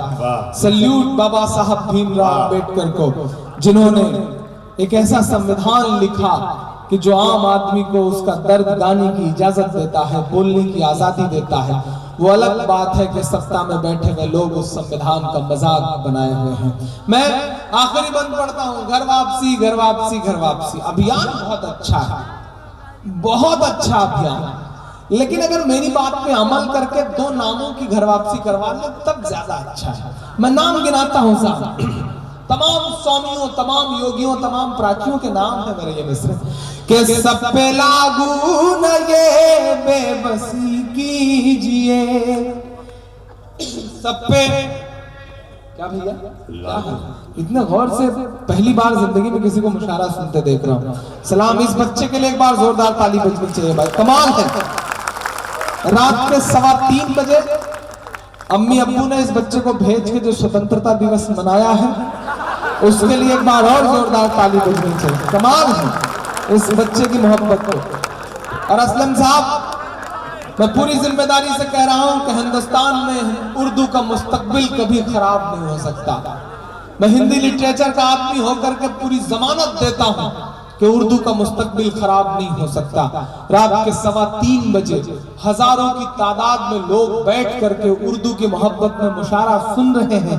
ये इस बात का सबूत है कि उर्दू को मिटाने की कितनी भी साजिशें की जाए, उर्दू कभी खत्म नहीं हो सकती है। सलाम आपकी सोच को साहब। और दुनिया की किसी भी जुबान में ये ताकत नहीं है। ये ताकत सिर्फ हिंदी और उर्दू को नसीब है।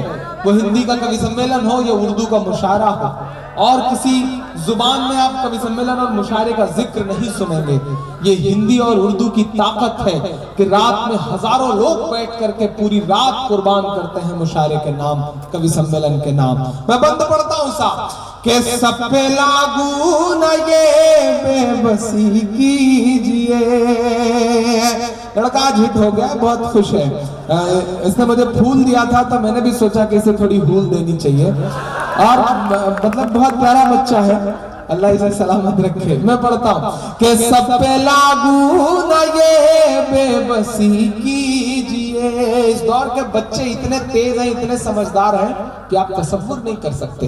एक दिन इस टाइप के एक बच्चे के स्कूल से टीचर ने घर फोन किया उसके बाप को, कहा आपका बच्चा इतना शैतान है, इतना बदमाश है। तो बाप ने कहा हुआ क्या? बोले ऐसी जिंदा तस्वीर बनाता है, ऐसी जिंदा पेंटिंग बनाता है कि कमाल का हुनर है इसके हाथों में। आज इसने 100 का नोट बना दिया जमीन पर। अब मारा मारी है फुटकर की, मुझे लगा 100 का नोट है उठा लेना चाहिए।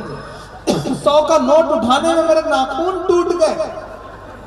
बाप ने कहा तुम्हारे तो खाली नाखून टूटे, मैं तो आईसीयू में एडमिट हूं। तो टीचर ने कहा अरे क्या हुआ? बोले इतना शैतान है कि कल रात उसने बिजली के मीटर पे कैटरीना कैफ की तस्वीर बना दी, चूमने के चक्कर में आईसीयू में आ गया हूं, करंट लग गया। ये बच्चे इतने समझदार हैं आज के इस दौर के साथ। मैं पढ़ता हूँ आखिरी बंदे से नज़्म का कि सब पे लागू न ये बेबसी कीजिए, अपने घर की भी कुछ चौकसी कीजिए, अपने घर की भी कुछ चौकसी कीजिए। हो वो मुख्तार नकवी या हो शहनवाज। बदलिएगा अगले मिसरे पे इस शोर को तालियों में कि हो वो मुख्तार नकवी या हो शहनवाज, पहले उनकी तो घर वापसी कीजिए, पहले उनकी तो घर वापसी कीजिए। कि 5 दिन की हुकूमत पे इतना नशा।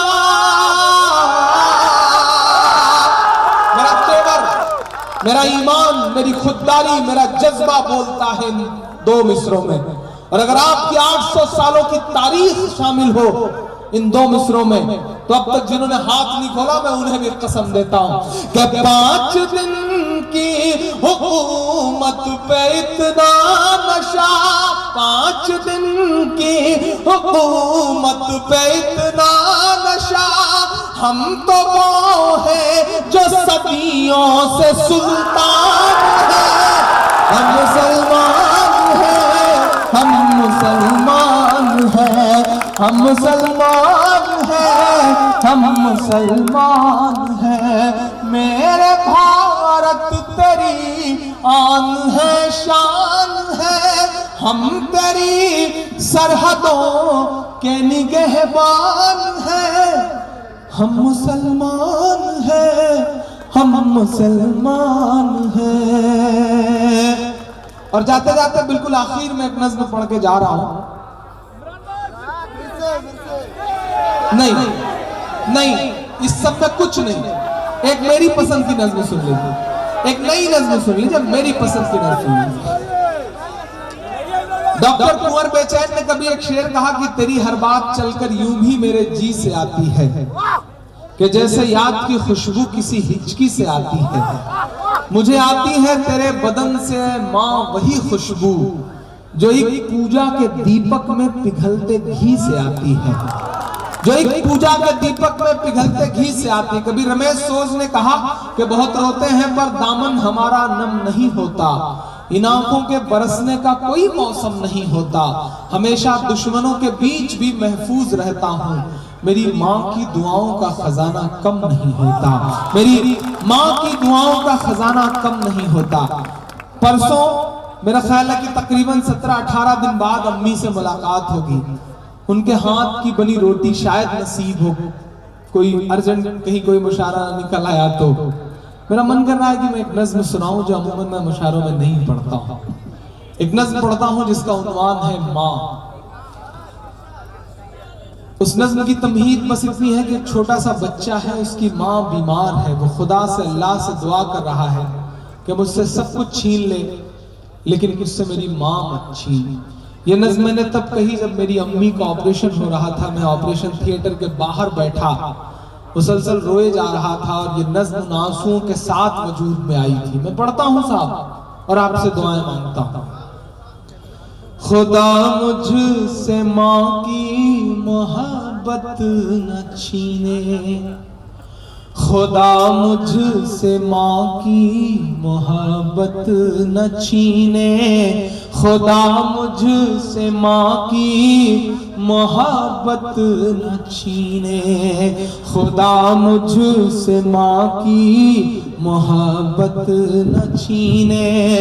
अगर छीनना है जहाँ छीन ले वो, जमी छीन ले आसमां छीन ले वो, मेरे सर की बस एक ये छत न छीने, खुदा मुझसे माँ की मोहब्बत न छीने, खुदा मुझसे माँ की मोहब्बत न छीने, खुदा मुझसे माँ की मोहब्बत न छीने।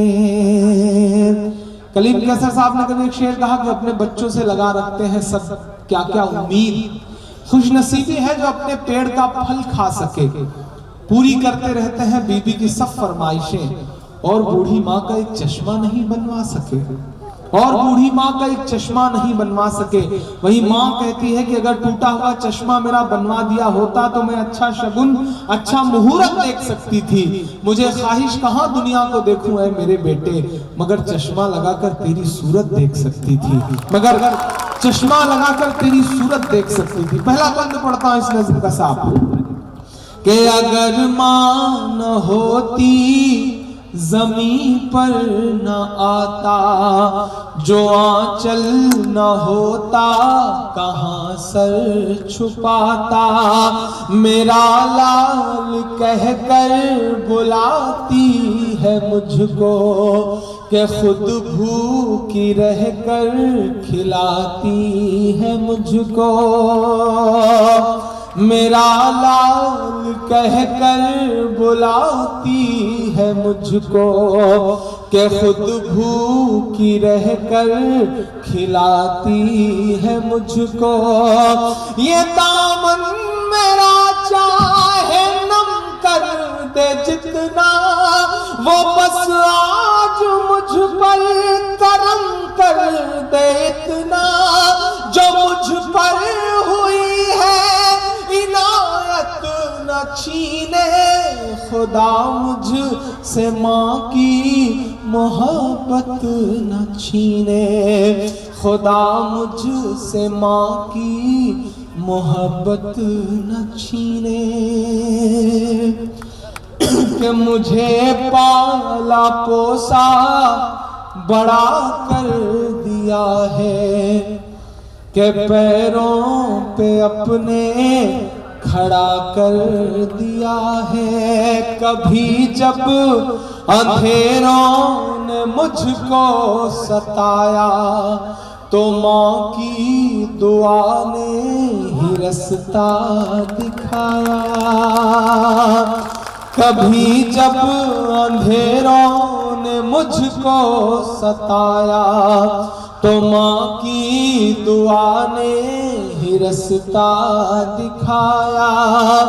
इन होठों की मेरे हंसी छीन ले वो, के गम दे दे हर एक खुशी छीन ले वो।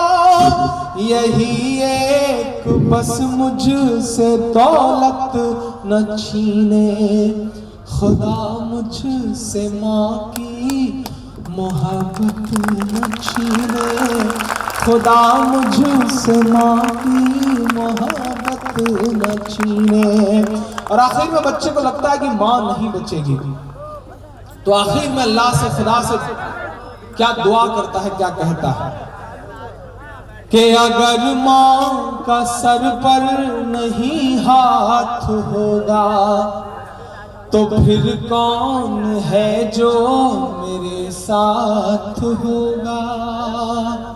अगर माँ का सर पर नहीं हाथ होगा, तो फिर कौन है जो मेरे साथ होगा। कहाँ मुँह छुपा कर के रोया करूँगा, तो फिर किसकी गोदी में सोया करूँगा। कहाँ मुँह छुपा कर के रोया करूँगा, तो फिर किसकी गोदी में सोया करूँगा। मेरे सामने माँ की छीन करके मेरी खुशनुमा दास्तां छीन करके, मेरा जोश और मेरी हिम्मत न छीने, खुदा मुझसे माँ की मोहब्बत न छीने। और जाते जाते जमशेदपुर वालों में 4 मिसरे में बस इतना करके जा रहा। कमेटी को बहुत मुबारकबाद, मुर्शिद साहब को बहुत मुबारकबाद, सोनू भाई को, जाहिद साहब को, रियाज साहब को, समीर साहब को। अगर आज का ये मुशायरा आपको यकीनन तारीखी लगा हो, तो मुझे लगता है कि एक बार कमेटी के लिए भी जोरदार ताली बजनी चाहिए, जिन्होंने इतनी मेहनत करके मुशायरा कराया। मैं अपने 2 साथियों का खुसूसी शुक्रिया अदा करूंगा। कोलकाता शिवपुर से मेरे बहुत प्यारे दोस्त शमीम अहमद साहब, जो बहुत बड़े सोशल एक्टिविस्ट हैं और हर साल एजुकेशन को लेकर के, गरीबों को लेकर के बहुत बड़ा काम करते रहते हैं। आज आपने उन्हें सम्मानित किया, आपका बहुत शुक्रिया कि ऐसे लोगों को आप सामने ले आए। बेगूसराय बिहार से जहांगीर मेरा दोस्त आया है, आपने उसे सम्मानित किया, उसका शुक्रिया। जमशेदपुर वालों, बस इतना पढ़ के जा रहा हूं कि मेरी खुशबू संभाल कर रखना। हाँ, आप जहां खड़े हो सकते हैं, खड़े हो जाए, मैं खड़े होने पे भी सुना दूंगा। मैं तो किसी भी, मुझे तो पढ़ना है मैदान जंग में भी नमाज, मुअज्जिनों के लबों पर अज़ान रहे न रहे। मैं पढ़ता हूँ साहब कि मेरी खुशबू संभाल कर रखना, दिल पे काबू संभाल कर रखना। तेरे सीने से लग के रोया हूँ। जमशेदपुर वालों, हजारों की जितना मुशायरे में शुरू में लोग रहते हैं, उतना मुशायरा खत्म होते हुए 4 बजे यहाँ पर लोग। मैं चाहता हूँ कि आपका हाथ उठ जाए मेरी मोहब्बत में अगले मिसरे पर। नहीं, अभी नहीं, एडवांस पेमेंट मत दीजिए, इन्होंने नहीं दिया तो आप क्यों दे रहे। मैं पढ़ता हूँ साहब कि दिल पे काबू संभाल कर रखना, तेरे सीने से लग के रोया हूँ, तेरे सीने से लग के रोया हूँ। मेरे आंसू संभाल कर रखना, मेरे आंसू संभाल कर रखना। जाते जाते इतना और कह के जा रहा, क्या कहने जा रहा था मैं भूल जाता हूं कभी कभी। कसम कैसी भी हो सब तोड़ कर आता रहूंगा मैं, बड़े लोगों की दुनिया छोड़ कर आता रहूंगा मैं टाइम नहीं दे पा रहा था। हालत यह थी कि नवंबर और दिसंबर एक एक दिन पैक थे बिल्कुल, लेकिन मुर्शिद और सोनू की जिद थी कि मैंने कहा नहीं अच्छा ठीक है मैं आऊंगा। क्यों चला आया मैं और क्यों आता रहूंगा। इमरान पढ़ता है साहब कि बड़े लोगों की दुनिया छोड़ कर आता रहूंगा मैं, कसम कैसी भी हो सब तोड़ कर आता रहूंगा मैं। भले ही शोहरतों की मैं हर ऊंचाइयां छू लूं, भले ही शोहरतों की मैं हर ऊंचाइयां छू लूं,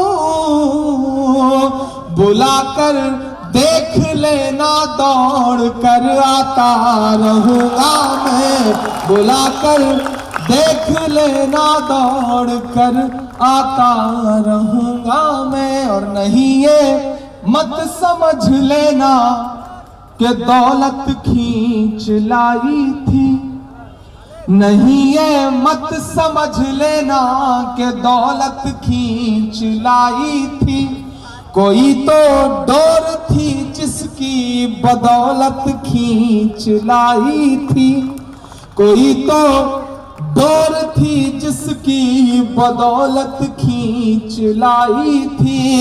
मेरी सांसों में बसती है तुम्हारे शहर की खुशबू, मुझे फिर आज अपनों की मोहब्बत खींच लाई थी, मुझे फिर आज अपनों की। बहुत शुक्रिया, बहुत मोहब्बत, बहुत दुआएं, बहुत सारा प्यार। जिंदाबाद जमशेदपुर, जिंदाबाद जमशेदपुर की मोहब्बत है। अल्लाह हाफिज, बहुत शुक्रिया।